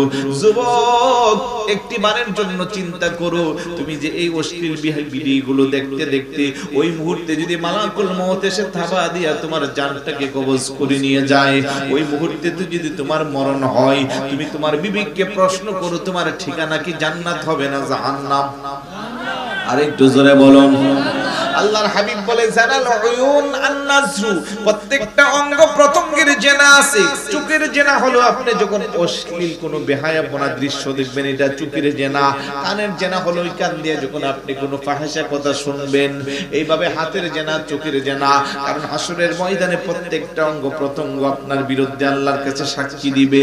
আল্লাহ কল ইয়াউমা আকমালতু লাকুম দীনাকুম আল-ইয়াউমা নাখতিমু আলা আফওয়াহিহিম ওয়া তুকাল্লিমুনা আইদিহিম ওয়া তাশহাদু আরজুলুহুম বিমা কানু ইয়াকসিবুন। হাত আপনার বিরুদ্ধে নালিশ দিবে, পা আপনার বিরুদ্ধে নালিশ দিবে, জবান আপনার বিরুদ্ধে নালিশ দিবে।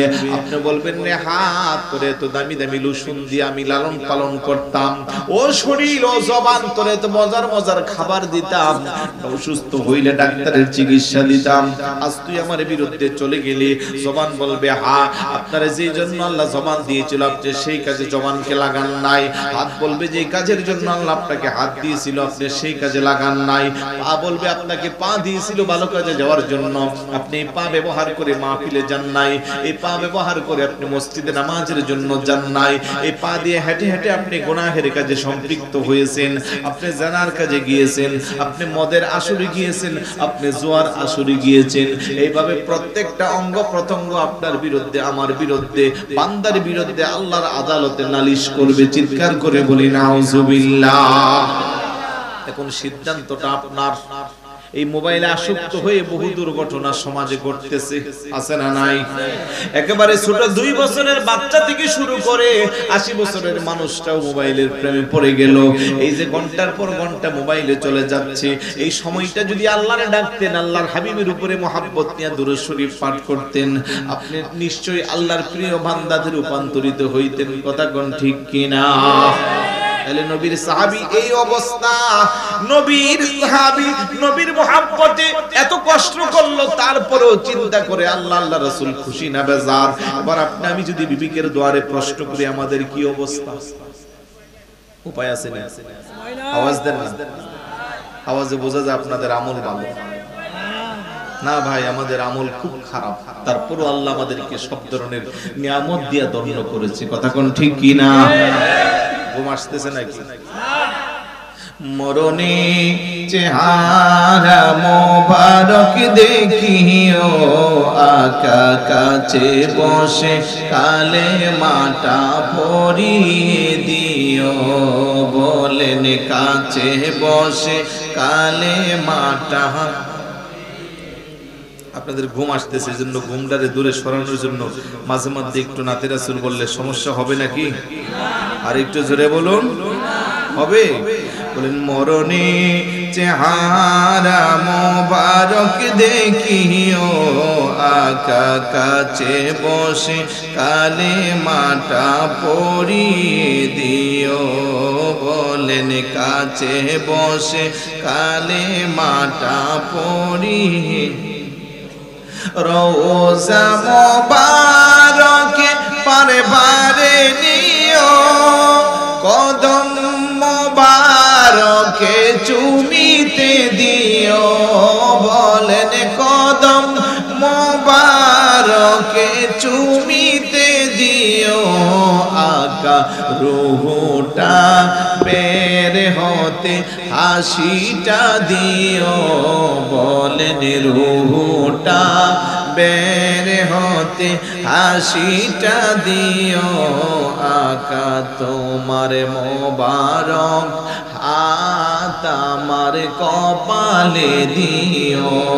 বলেন মরণে চেহারা মোবারক দেখিও, আকা কাছে বসে কালে মাটা। বলেন কাছে বসে কালে মাটা। আবু বকর উমর উসমান হতে পারি নাই, বেলায়েতের সম্রাট যিনি ওই রকম প্রেম নাই। বলেন বেলায়েতের সম্রাট যিনি ওই রকম রকম প্রেম নাই। হাই হাই গোলামে যারা তাদের সাথে আমায় রাখিও, বলেন গোলামে যারা তাদের সাথে ও আকাশ সে বিদায় মোবারক হাতের পানি দিও, বলেন মরণে চেহারা মোবারক দেখিও, আকা কাছে বসে কালে মাটা পড়ি গোসল দিয়ে জানাজা পড়াইতে নিবে, অসহায়ের দিকে একটু মায়াই তাকাবে, আকা অসহায়ের দিকে একটু মায়াই। হাই হাই কবরে যখন আমি একা থাকিব, মারহাবা বলবেন না? আল্লাহ যেন নসিব করে বলো না। মেম্বার সাহেব না উপরে আসেন। আশিকের আত্মমর্যাদা বিলীন করে মাটির বিছানায় বসছে, আল্লাহ যেন আশিক হিসেবে কবুল করে। জোরে বলো না আমিন। খারাপ লাগতেছে? শেষ করে দিব? বিরক্ত হচ্ছেন? জিকির আগের দুই হুজুর করছে না, কত সুন্দর জিকির দিব, সমস্যা নাই, জিকির হবে। তবে কথা হলো আমি আমার মতো করে আলোচনা করি। খারাপ লাগতেছে নাকি আপনাদের? আলহামদুলিল্লাহ। কোন কথা বলছিলাম? হাব্বাব রাদিয়াল্লাহু তাআলা। এত কঠিন পরীক্ষা, তারপরও ঈমান থেকে এক কদম দূরে সরে। কিন্তু আপনার আমার কি অবস্থা বলেন তো? ঈমানের পরীক্ষা আসলে এইজন্য আল্লাহর হাবিব বলে এমন একটা সময় আসবে আমার উম্মতগুলো ঈমান রক্ষা করতে এতটা কঠিন হবে, একটা জ্বলন্ত কয়লা হাতের তালুতে রাখা যত না কঠিন, ঈমানদারের ঈমান রক্ষা করা তত কঠিন।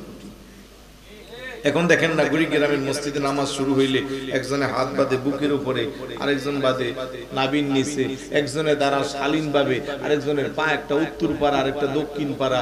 ইমাম সাহেব বলা দল নিন বললে আরেকজন এমন জোরে আমিন কে মনে মসজিদ ফাটাইলে। আছে না নাই? আরেকটু জোরে বলুন। আমরা 15-20 বছর মাদ্রাসায় পড়ছি, আমরা ফতুয়া জানি না। বিদেশ থেকে এসে হেবেটার ফতুয়া পুরা গ্রাম গরম আসেনি? ঢাকা চাকরি করে প্রাইভেট কোম্পানিতে আইসা এলাকায় ফতুয়া দেখো হুজুররা সব ভুল। জোরে বলি না নাউজুবিল্লাহ? এগুলো কিয়ামতের আলামত। এগুলো কিসের আলামত? রিস্কাওয়ালা আমারে ফতুয়া শিখায় আমার সাথে, আপনাদের নামাজ হয় না। কেন রে ভাই? আমারে আপনি কি হানাফি না মুসলমান? পঞ্চগড়ের কথা, পঞ্চগড় উত্তরবঙ্গে হানাফি না মুসলমান? আমার মাথা গরম হয়ে গেছে। কয় কি রে? তার মানে আমরা যারা হানাফি মাযহাব অনুসরণ করে আমাদেরকে ওরা মুসলমানই মনে করেন। নাউজুবিল্লাহ বলবেন না? আরেকটু জোরে বলুন না নাউজুবিল্লাহ। এদের পরিচয় ওরা কখনো নিজেরে কো লামাযহাবি, কখনো কো আহলে হাদিস, কখনো কো সালাফি।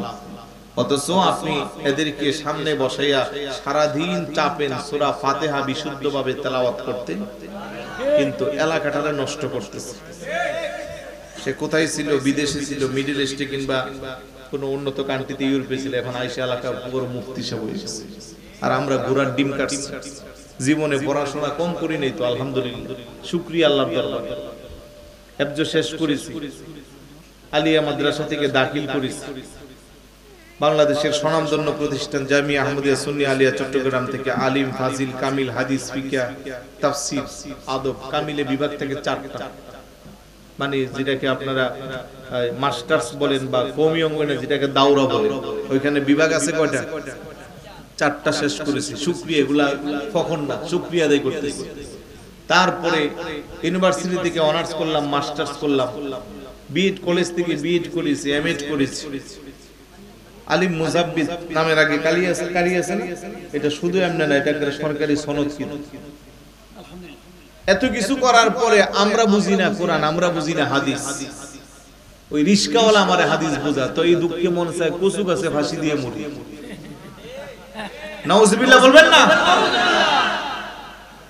বাংলাদেশের মুসলমানকে ডিভাইড করার জন্য এখন এই দলটাই যথেষ্ট। এক ঘরের 4 ভাই 5 ভাই, এক বাবার ঘরে আছে, একজন একদিকে, কথা কোন ঠিক না? আমরা নবীরে দাঁড়ায় সালাম দিয়ে গিয়ে দেখেন গিয়া বলতেছে বেদাতি মৌলবী আসছে। আমরা নবীর আগমনে জশ্নে জুলুসে ঈদে মিলাদুন নবী সাল্লাল্লাহু আলাইহি ওয়াসাল্লাম করি, আমাদেরকে কো বেদাতি। বছরে 2 ঈদ, তার বাইরে ঈদ নাই। ওদের লোক যখন জেল খাইটা বাইরে এরা স্লোগান দেখো আজ আমাদের ঈদের দিন, আছে না নাই? তো তোমাদের নেতা জেলা থেকে বাইরে নিয়ে ঈদ হয়ে যায়। আর যে পেয়ারা রাসূলের উসিলা আল্লাহ तमाम পৃথিবী সৃষ্টি করেছে, যাকে সৃষ্টি না করলে আসমান জমিন আরশ কুরসি লৌহ কালাম জান্নাত জাহান্নাম চন্দ্র সূর্য আপনি আমি আদম হাওয়া থেকে শুরু করে ঈসা রুহুল্লাহ পর্যন্ত কাউকেই পাইতাম না। ওই নবীর আগমনে উম্মত হিসেবে শুকরিয়ার ঈদ করা যায় কি যায় না? এটারে বলতেছে বেদাত। হ্যাঁ, বেদাত কাকে বলে, শিরিক কাকে বলে এটা জানে না, মানে মুখ দিয়ে ফেনা ওড়াইলে বেদাত আর শিরিক শব্দই দুইটা। আমি তো আপনারা বললাম তো এখানে তো নতুন, আপনারা জানবেন না। আমি যে সমস্ত এলাকায় কথা বলি আলহামদুলিল্লাহ আজকে 20 বছরের উপরে মাইকের সামনে কথা বলি, যা বলি নিজে স্টাডি করে গবেষণা করি, ক্ষুদ্র জ্ঞানে যতটুকু বুঝি কথা বলি। আজ পর্যন্ত কেউ এসে সামনে বলতে পারতেছে না যে আমি ভুলে আছি। আলহামদুলিল্লাহ বলবেন না? এখানে যারা দেখতেছেন সকলে 17 শরীফের ভক্ত। আপনি যে 17 শরীফ প্রোগ্রামে জি জি আলোচনা করেছেন, অনেকে শুনছে এখানে। আলহামদুলিল্লাহ আমি ছিলাম, আপনিও ছিলেন। আমি আরো 2 বার 17 শরীফ কথা বলার সুযোগ হয়েছে, কিন্তু আমাকে ঘুরে ফিরে টাইমটাকে 10টা মাইক ধরতে হয়ে গিয়া 3টা 3:30টার পর শেষ ভালো যা। গতবার দেখেন গত বছর ছিল, শেষ ভালো যা সব ভালো। গত বছর যখন এই অবস্থা যেভাবে হোক আমি শেষ পর্যন্ত 2:30টার দিকে মাজার জিয়ারত করে বলতেছে হুজুর আমি এখানে মাইক দিয়ে আলোচনা করার জন্য আসি নাই, আমি আপনার রুহানি ফয়েজ নিতে আসছি। কারণ ওলিদের রুহানি ফয়েজ নিয়ে আমি সারা দেশে কথা বলি, ওইখানে কথা না বললে কি হবে। আমি বলে গাড়ি ব্রেক করে খারেরা স্টেশন ত্যাগ করে ওইদিকে চলে গেছি, তখন আমাকে ইমার্জেন্সি ফোন দিতেছে যে জাহিদ কুদ্দুস হুজুর বলছে আপনি এখনই আসতে হবে। তো আমার সাথে যারা ছিল ওরা বলতেছে আপনি হুজুরের কাছ থেকে বিদায় নিছেন, আর হুজুর ওই দিক দিয়ে নক দিছে যে তোরা তাড়াতাড়ি ওরে স্টেজে নিয়ে সুবহানাল্লাহ। এগুলা পৃথিবীর কেউ যদি ওলি আল্লাহকে বিশ্বাস না করে আমার কোনো আসে যায় না। আমার গলায় ছুরি দিলে আমি ওলি আল্লাহকে বিশ্বাস করি, কারণ আমি ওলি প্রেমিক একজন মানুষ। এই জন্য আমাকে অনেকে ট্যাগ লাগায় মাজার পূজারি, আমরাও করি, আপনারাও মোহাব্বত করে। কিন্তু অনেকে আমাকে বলে আমি মাজার পূজারি। আরে ভাই পূজার সাথে মাজারের কি সম্পর্ক? পূজা শব্দ তো মুসলমানের জন্য এটা ব্যবহার নয়।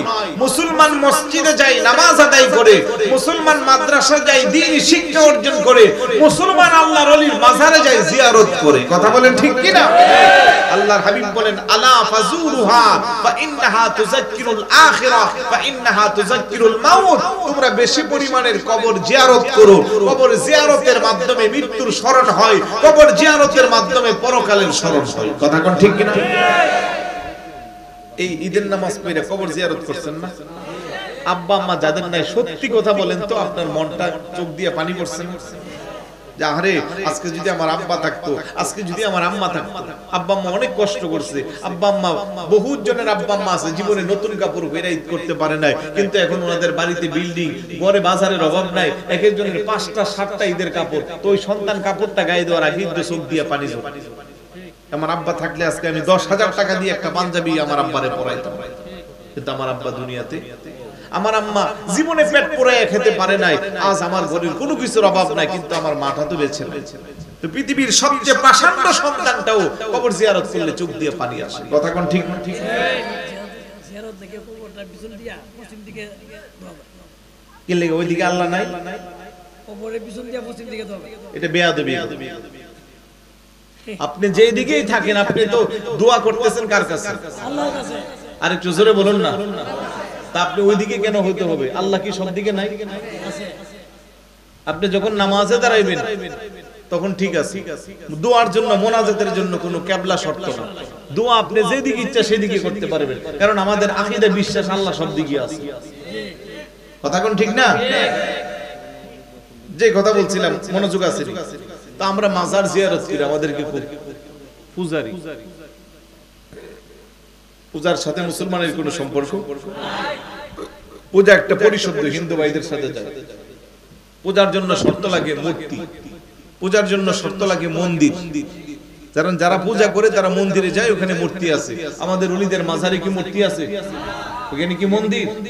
তাহলে তুই বেটা তোর মুখ দিয়া কেন কথায় কথায় পূজা আসে? তাহলে আমরা কি ধরে নিব যে তোমার জন্মটা মন্দিরে হয়েছে? বরং তোমরা ওলি আল্লাহকে আমাদেরকে মাজার পূজারি বলছো, আল্লাহ তোমাদেরকে মন্দির পূজারি বানাইয়া দিয়েছে। কথা কোন ঠিক না? রাত জেগে নাকি তোমরা লাঠি নিয়া মন্দির পাহারা দিছো, লজ্জা আছে তোমাদের? আমরা মিলাদুন নবীর পরে আজকে মাহফিলের পরে তবারুক আছে না নাই? আমি আসার সময় দেখছি বিরানির পুটলা দেরি করতেছে। আমাদের তবারুককে তোমাদের মুরব্বি নাফাকের সাথে তুলনা করছে, আর তোমরা মন্দির থেকে প্রসাদ খাইতেছো। 14 বছর পরে প্রসাদ খাইছি, মজা লাগছে। আর একটু জোরে কন্যা নাউজুবিল্লাহ। আমরা নবীরে দাঁড়ায়া সালাম দেই, মনে শান্তি পাই, তৃপ্তি পাই। আশিকে রাসূলদের আত্মার খোরাক। তোমরা কো বেদাত, আর তোমাদের লোকেরা যায়া ওই পূজার মধ্যে যায় ওখানে ইসলামী সঙ্গীত গাইতে আছে। তোমরা করলে আরাম, আমরা করলে হারাম। তোমরা করলে শব্দাত, আর আমরা করলে বেদাত। এই নীতি বাদ দাও। জাতির কাছে এখন আর কোনো কিছু গোপন নাই, জাতি সবকিছু জানে, চিনে, বুঝে। কথা কোন ঠিক কি না? আফসোস লাগে আমার এই পুরা কপাইল্লাদের জন্য। ওরা শেষ পর্যন্ত মাজার ভাঙার স্বপ্ন দেখতেছে, মাজার ভাঙতেছে। আমার কথা হলো যে সমস্ত মাজারে শরীয়ত বিরোধী কাজ হয়, কোরআন সুন্নাহ বিরোধী কাজ হয়, তাদের সাথে আমাদের কোনো সম্পর্ক? আমরা ওই কাজগুলো বন্ধ করে দিব। কিন্তু মাজারে যিনি শুয়ে আছে, যদি সত্যিকারের হক্কানি রব্বানি ওলি আল্লাহ হয়, কোনো অধিকার নাই তোমার মাজার ভাঙার। তুমি শরীয়ত বিরোধী কাজ বন্ধ করো। তবে হ্যাঁ করো আর কি, 2-4টা এমন মাজার আছে যেগুলো অরক্ষিত, ভাই, যেগুলোর ব্যাপারে কোনো মানুষের এত কনসেপ্ট নাই। কিন্তু হক্কানি রব্বানি ওলি আল্লাহদের মাজারে যায় হাত দাও, হেডেন থাকলে দেখবো হাতের কত বাহাদুরি আছে। যাও না বাবা শাহজালালের মাজারে একটা ইট খুলতে যাও, দূরে যাওয়া দরকার নাই, চতুরা শরীফ যাও, প্রফেসর আব্দুল খালেক রহমতুল্লাহ আলাইহি কুতুবুল ইরশাদের দরবারে যাও, বুঝবা কত দানে কত চাল, মাটির সাথে মিশে যাবে তোমাদের অস্তিত্ব। কথা বলেন ঠিক কি না? এইজন্য হক্কানি রব্বানি ওলি আল্লাহ যতদিন এই জমিনে থাকবে, আমরা তাদের পক্ষে আছি না নাই? আর একটু জোরে বলুন, আছি না নাই? সুতরাং যারা বেদাত আর শিরক বলে ওলি আল্লাহদের কাছ থেকে আমাদের অস্তিত্বকে দূরে সরাইতে চায়, আগে তাদের অস্তিত্ব মিটে যাবে। আর ইতিহাস খুঁজে দেখো, ওলি আল্লাহ না আসলে তোমার আমি মুসলমান হওয়ার পরিচয় দেওয়ার সুযোগও থাকতো না। এদেশে কোনো নবী রাসূল আসে নাই, সাহাবায়ে কেরাম এসেছেন, উল্লেখযোগ্য কোনো প্রমাণ নাই। অথচ 92% মুসলমান। ইতিহাস খুঁজেন, বাবা শাহজালাল ইয়ামানি রহমতুল্লাহি আলাইহি যখন সিলেটে এসেছিল, মাত্র 12 ঘর মুসলমান ছিল, আর এখন সেই বাংলাদেশে 16 কোটি মুসলমান। তুমি আমি মাথায় টিকলি পড়তাম, এই টিকলি সরাইয়া মাথায় টুপি পরিধান করানো হয়েছে। তোমার আমার পিতৃপুরুষ যারা ছিল তারা দুতি পরতো, দুতি সরাইয়া লুঙ্গি পরাইছে, তারা উপরে ফতুয়া পড়তো হাফ হাতার, ওইটারে বাদ দিয়ে সুন্নতি পোশাক পাঞ্জাবি জুব্বা দিয়েছে। গালে দাড়ি ছিল না, গালে দাড়ি এসেছে, হাতের মধ্যে তাসবিহ এনে আল্লাহর জিকির যারা জারি করেছে তারাই মাজারওয়ালা। কথা বলেন ঠিক কি না? সুতরাং মাজারওয়ালাদের বিরুদ্ধে যাইও না। মাজারওয়ালারা তোমারে আমারে মসজিদওয়ালা বানাইছে, মাজারওয়ালারা তোমারে আমারে মাদ্রাসাওয়ালা বানাইছে। কারণ যখন ওলি আল্লাহরা এসে আস্তে আস্তে মানুষকে কালেমার দাওয়াত দিতে শুরু করলো, যাকে যাকে যখন মানুষ মুসলমান হইল, দ্বীনি ইলম শিক্ষার জন্য তখন প্রয়োজন হলো খানকা শরীফ, আরো একাডেমিক শিক্ষার জন্য তখন প্রতিষ্ঠা হলো মসজিদ আর মাদ্রাসা, আর ইবাদত বন্দেগীর জন্য তখন বানানো হইল মসজিদ। পরে করে বলি সুবহানাল্লাহ। এই জন্য যতজন আল্লাহর ওলি হক্কানি রব্বানি ওলি আছে, দেখবেন তাদের সবার পাশে মসজিদ আছে, খানকা আছে। দেখবেন মাজারের পাশে মসজিদ আছে না নাই? আমরা তো আবাদত বন্দেগী সোনাকান্দা, পুরকুইল, শাহজালাল, শাহপুরান দেখতেছি, কিন্তু আমি তো সূরা কাহাফের তাফসীর পড়তে পড়তে ওইখানে পেয়ে গেলাম, ওই যে আসহাবে কাহাফের যারা ছিল, ওদের যেখানে গুহা ছিল, গুহার পাশে মসজিদ ছিল। জোরে বলুন না সুবহানাল্লাহ। তাহলে সিন্নি খাইলা কার দ্বারা? এই কথাটা আমাদের এলাকায় আছে না নাই? সিন্নি খাইলা কার দ্বারা? মোল্লা চিল্লা না। যাদের উসিলা চুপি দাড়ি পাগড়ি জুব্বা আবা কাবা পায়া মুসলমান হইলা, তাদেরকে চিল্লা না। তবে বেশি দিন টিকবে না এরকম লাফালাফি যারা করতেছে তাদের জন্য খোদাই ফায়সালা হয়ে যাবে। কারণ আল্লাহ বলে মান আদালি ওয়ালিয়ান ফাকাদ আযানতুহু বিল হারবি, আমার ওলিদের বিরুদ্ধাচরণ যারা করবে তাদের বিরুদ্ধে আমি আল্লাহ যুদ্ধ ঘোষণা করব। আল্লাহর সাথে যুদ্ধে মোকাবেলা করবে এমন শক্তি কারো আছে নাকি? আল্লাহ যেন আমাদেরকে এই সমস্ত গোমরাহি থেকে, এই বিভিন্ন ফেরকার, বাতিল ফেরকার এই চক্রান্ত থেকে যেন আমাদের ঈমানকে হেফাজত করে। জোরে বলুন আমিন। মনোযোগ আছে? বিরক্ত হচ্ছে? আমারও কষ্ট হচ্ছে, কারণ রমজানের শেষের দিকে মানে কিছু ঠান্ডা খাইছি আর কি। কারণ আমি তো ঠান্ডা টোটালি সারা বছর খাই না, আবার তারাবি পড়াই রমজানের জন্য। এই ঠান্ডা কিন্তু আমার কিছুটা হলো ধরছে, আমি নিজে বুঝতেছি। আবার একটা না আগামী শনিবার পর্যন্ত কন্টিনিউ প্রোগ্রাম আছে, এই জন্য আমার মনে হয় আর সামনে যাব না। আসছি যেহেতু একবার, রিজিক থাকলে আবার আসবো ইনশাআল্লাহ।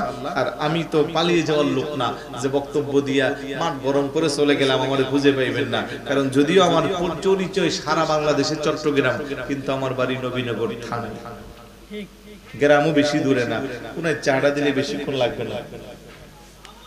বিটগড়ের পরে বিশাল বড় জমিন, তারপরে এদিকে কোনাকুনি একটা গ্রাম আছে, নাম কি? তো অনেকে চিনে গেছি। এই গ্রামের সাথে অনেক আমার আত্মীয়তাও আছে, আমি ওইভাবে হয়তো সবাই চিনিও না, জানিও না। তো যাই হোক, যেটা বলছিলাম যে আমারে খুঁজে পাওয়া যাবে, আমি পালানোর লোক। যা বলে গেলাম এই কথাতে যদি কারো আপত্তি থেকে যোগাযোগ করবেন, আমার বাড়িতে যাইতে হবে না, আমি সুযোগ পেলে আপনার বাড়িতে আসবো ইনশাআল্লাহ। তবে যদি ভুল প্রমাণ করতে না পারেন, আপনি ভুলে থাকলে তওবা করে ফিরে আসেন, রাস্তা খোলা আছে। আর যদি পারেন, আপনার হেডেন থাকলে বোঝায় আপনার দিকে আমারে নিয়ে যায়, আমি যাব। পারবেন না এই পর্যন্ত কই কেউ তো আসেন না বোঝানোর জন্য। কেন আপনারা সুন্নতের বিরুদ্ধে এভাবে লাগছেন? ওলি আল্লাহর বিরুদ্ধে কেন লাগছেন? মানুষগুলোকে কেন নামাজি থেকে দূরে সরাচ্ছেন? এই একটার পরে একটা ইস্যু নিয়ে মানুষকে গুমরা বানাচ্ছেন কেন? তারাবির নামাজ সারা জীবন পড়ে আসছি আমরা 20 রাকাত, এখন ফতোয়া দেয় 8 টাকা। 8 টাকাদের পরে এই পোলাপাইন গুলা বাইরে যায়, এগুলা সব ফেসবুক চালায়, মোবাইল টিপাটিপি করে। অথচ এই ফতোয়া না আইলে আরো 12 রাকাত নামাজ পড়ছে। 12 রাকাতে অন্তত আল্লাহর 24টা সিজদা দিত। আর সিজদাতুল ওয়াহিদাতুন খায়রুম মিনাদ দুনিয়া ওয়া মা ফিহা, একটা সিজদা, ইমানদারের একটা সিজদাকে যদি এক পাল্লায় রাখা হয়, আসমান আর জমিনের মাঝামাঝি যা কিছু আছে সবকিছু যদি আরেক পাল্লায় রাখা হয়, একটা সিজদার ভ্যালু, একটা সিজদার মূল্য অনেক বেশি। তো যারা এই কাজ থেকে আপনাকে দূরে সরা, তারা কি আপনার বন্ধু না শত্রু? আওয়াজ দেন, অনেকে বন্ধু না শত্রু? ওরা মুসলমানের শত্রু, ওরা ইসলামের শত্রু। ওদের সাথে আমাদের কোনো সম্পর্ক। আমরা যারা আহলে সুন্নাত ওয়াল জামাতের আকীদা বিশ্বাস করি, আমরা মদিনাওয়ালার গোলাম, আমরা ওলি আল্লাহদেরকে মহব্বত করি, ভালোবাসি, নবীর মহব্বত নিয়ে বাকিটা জীবন আমরা কাটাতে চাই ইনশাআল্লাহ। আল্লাহ যেন কবুল করুন। আসুন একটু সালাম দিয়া নবী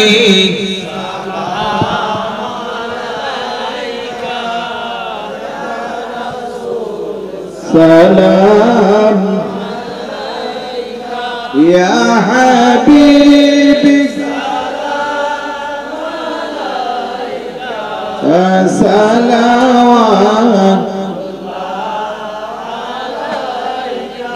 হাবিবি সাইয়্যিদি يا رسول الله وسلم عليك يا حبيب الله مدينة العالم يا حبيب سلام صلوات الله صلى الله عليك يا رسول الله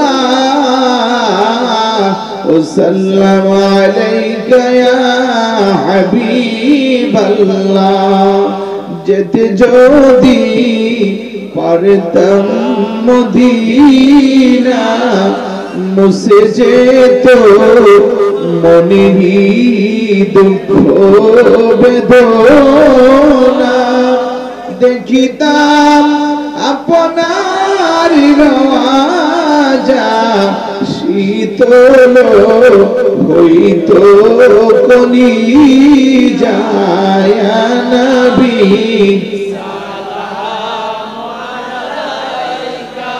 আয়া রাসূল ইয়া হাবিব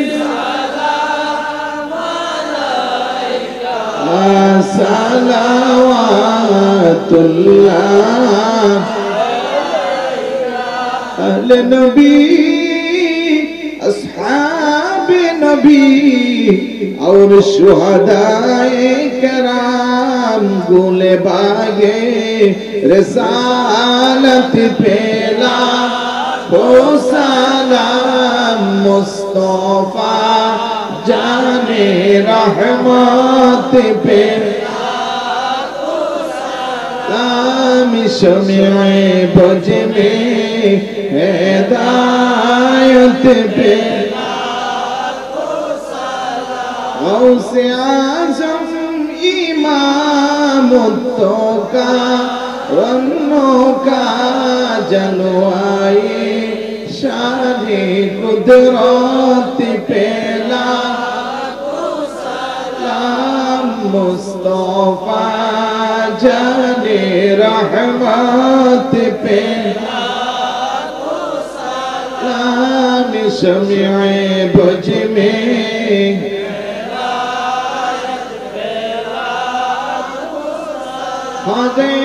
खाजगान राजे हिंदुस्तान उस्माइनुद्दीन मिल्लात पेला हो सलाम मुस्तफा जाने रहमत पेला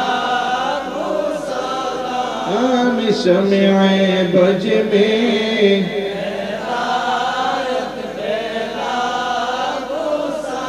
चरबी सिर कुटी अंकत वो तोहर साबिर शाह आला हजरत सदरुल फादिल अल्लामा गाजी शेरे बांग्ला जिनके हर हर आदा सुन्नते मुस्तफा ऐसे पीरे तरीक़त पेला सलाम मुस्तफा रहमत पेला हो सलाम शम्ए बज में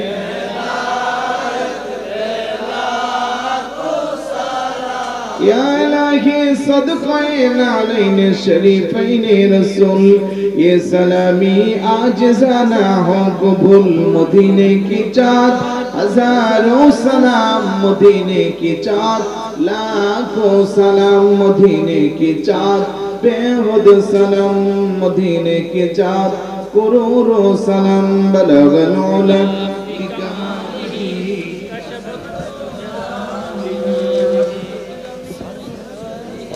सल्लु अलैहि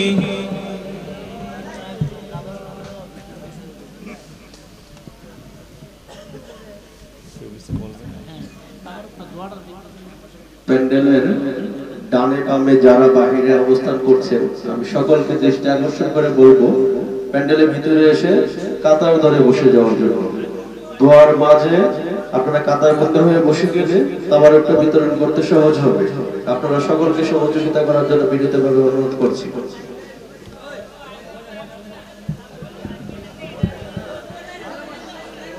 সবাই বলি আলহামদুলিল্লাহ শেষ ভালো যার কোনো আওয়াজ হবে না বিশৃঙ্খলা হবে না কোনো আওয়াজ বিশৃঙ্খলা করা যাবে না আমরা সবাই ভদ্রতার পরিচয় দিব ইনশাআল্লাহ পর্যাপ্ত পরিমাণের তবারক আছে সারা দিন তো আপনাদের জন্য অনেক মেহমানদারি হয়েছে এইভাবে আল্লাহ পাক যেন বিশেষ করে আমার ভাই শরীফ ভুইয়াকে মরণ পর্যন্ত যেন এইভাবে খেদমতে আঞ্জাম দেওয়ার তৌফিক দান করে বলো না আমিন আর একটু জোরে বলো না আমিন আমার কথায় যদি কারো মনে কষ্ট নিয়ে থাকে ক্ষমা সুন্দর দৃষ্টি দেখবেন ভুল ত্রুটি ক্ষমা করে যা আলোচনা করেছে আমাদের সকলকে যেন আল্লাহ পাক আমলে দেওয়ার তৌফিক দান করে বলো না আমিন মোনাজাত দিয়ে দিব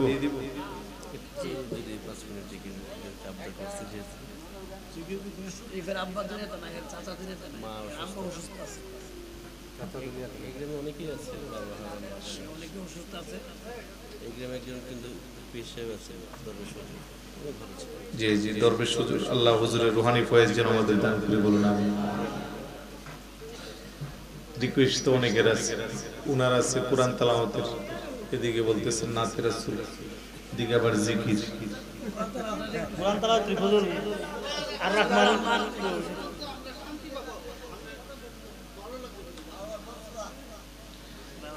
আজকে তাইলে শুধু একটাই রিকোয়েস্ট থাকবে, বাকিগুলো আজকে সব করে ফেললে আর জীবনে দাওয়াত দিবেন না।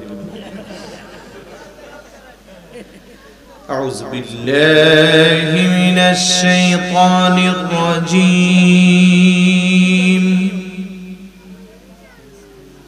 বিসমিল্লাহির রাহমানির রাহিম।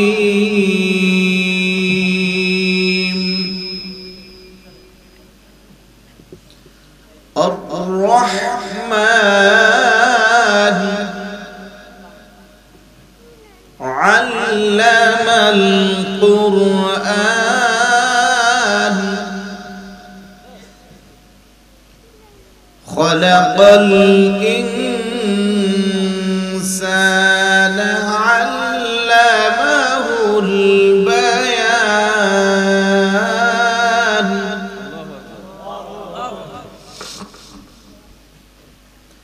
بسم الله الرحمن الرحيم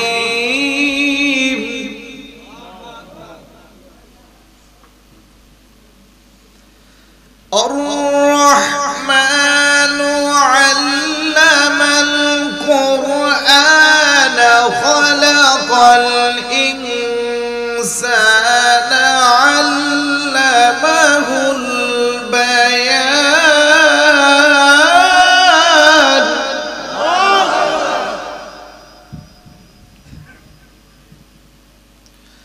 الشمس والقمر بحسبان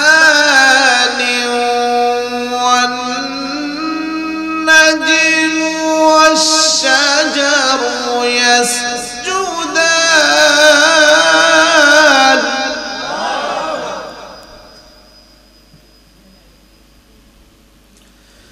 والسماء رفعها ووضع الميزان ألا تطغوا في الميزان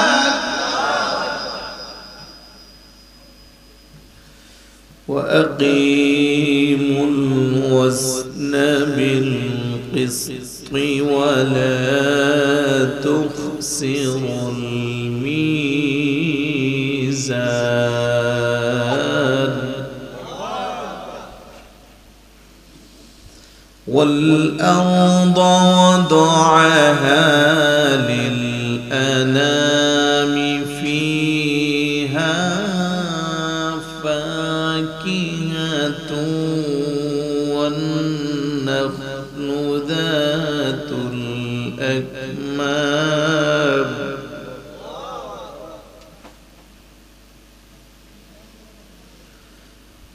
وأقيموا الوزن بالقسط ولا تخسروا الميزان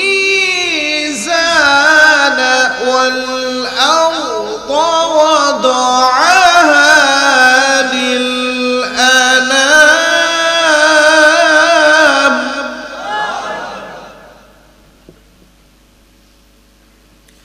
فيها فاكهة والنخل ذات الأكمام والحب ذو العصف والريحان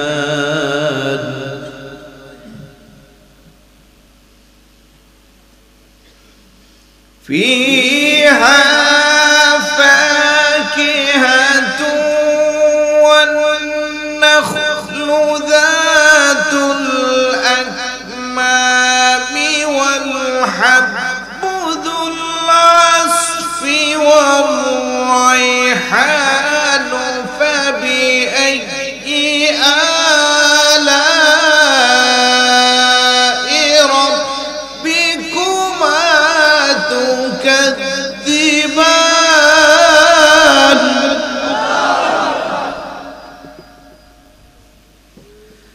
فبأي آلاء ربكما تكذبان صدق الله العظيم وصدق رسوله النبي الحبيب الكريم الحمد لله সবাই এই কোরআন তেলাওয়াত কি বছরে একবার হুজুর দাওয়াত দিয়ে শুনলেই শেষ না নিজের সন্তানকে শেখাতে হবে? তাহলে সবাই যাদের সন্তান ছোট আছে এখনো সুযোগ আছে নিয়ত করেন যে আমিও আমার সন্তানকে বিশ্বমানের হাফেজ কোরআন আলিমে রব্বানি বানাবো। আল্লাহ যেন কবুল করুন। আমার কয়েকটা প্রতিষ্ঠান আছে, এর মধ্যে চট্টগ্রামে যে মাদ্রাসা, ওইখান থেকে আপনাদের গ্রামের ছেলে যে রায়হানুদ্দিন বুইয়া সে হেফজ শেষ করেছে, তার বাগিনায় যে ছোট বাচ্চা তানবীর সেও এখন অলরেডি পড়তেছে মাদ্রাসায়। এরকম এলাকার প্রায় আশেপাশের প্রায় 20-30 জন ওখান থেকে হেফজ শেষ করে আসছে। সারা বাংলাদেশের অনেক ছাত্র বিভিন্ন জায়গার আছে। দোয়া করবেন প্রতিষ্ঠানগুলোর জন্য, আমার জন্য দোয়া করবেন। বিশেষ করে আমার শরীফ ভাই, যিনি অত্যন্ত কষ্ট করে সুন্দর আয়োজন সাজিয়েছেন। আল্লাহ যেন ওনার আব্বা এবং ওনার চাচা যারাই অন্ধকার কবরে আছে তাদের কবরকে যেন জান্নাতের টুকরা বানাই, এবং ওনার আম্মা জান বেঁচে আছে হায়াতে যেন বরকত দান করে। বিশেষ করে আমাদের আজকের সভাপতি আলামিন ভুইয়া সাহেব, সহ সভাপতি রফিক ভুইয়া এবং আমার ভাই জামাল মেম্বার সহ আরো যারা এই প্রোগ্রামের জন্য অক্লান্ত পরিশ্রম করেছেন, আল্লাহ যেন সকলের খেদমতকে কবুল করুন। দোয়া করেন। মোনাজাতের মাঝখানে তবারক গ্রহণ করবেন, আওয়াজ দিবেন না, চিল্লাপাল্লা করবেন না। তবারক নিয়ে মোনাজাত শেষ হওয়ার আগে উঠবেন না, ভদ্রতার পরিচয় দিবেন ইনশাআল্লাহ। সবাই সবার জন্য দোয়া করবেন। আল্লাহুম্মা আমিন।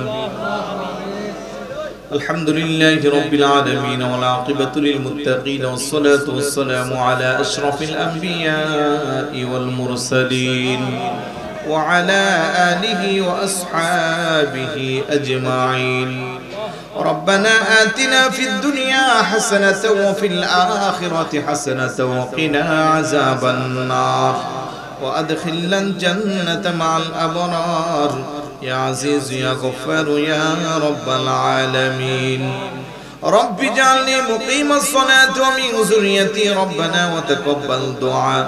ربنا اغفر لي ولوالدي رب ارحمهما كما ربياني صغيرا.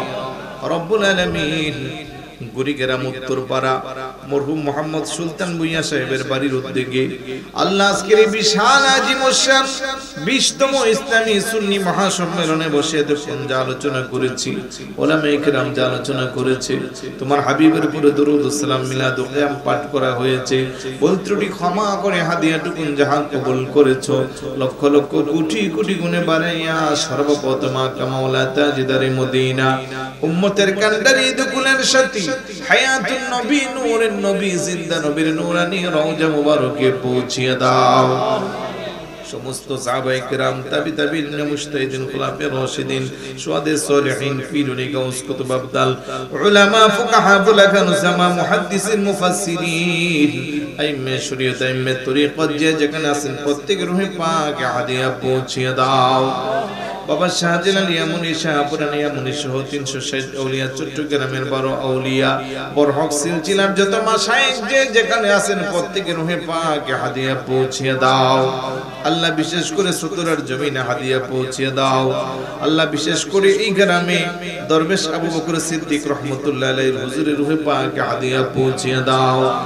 আমরা যারা হাত উঠাইছি জানি না কার জানে জনম দুঃখী মা নাই রে আল্লাহ, কার জানে জনম দরদি বাবা নাই। অনেকে হাত উঠাইছে মাও নাই বাবাও নাই।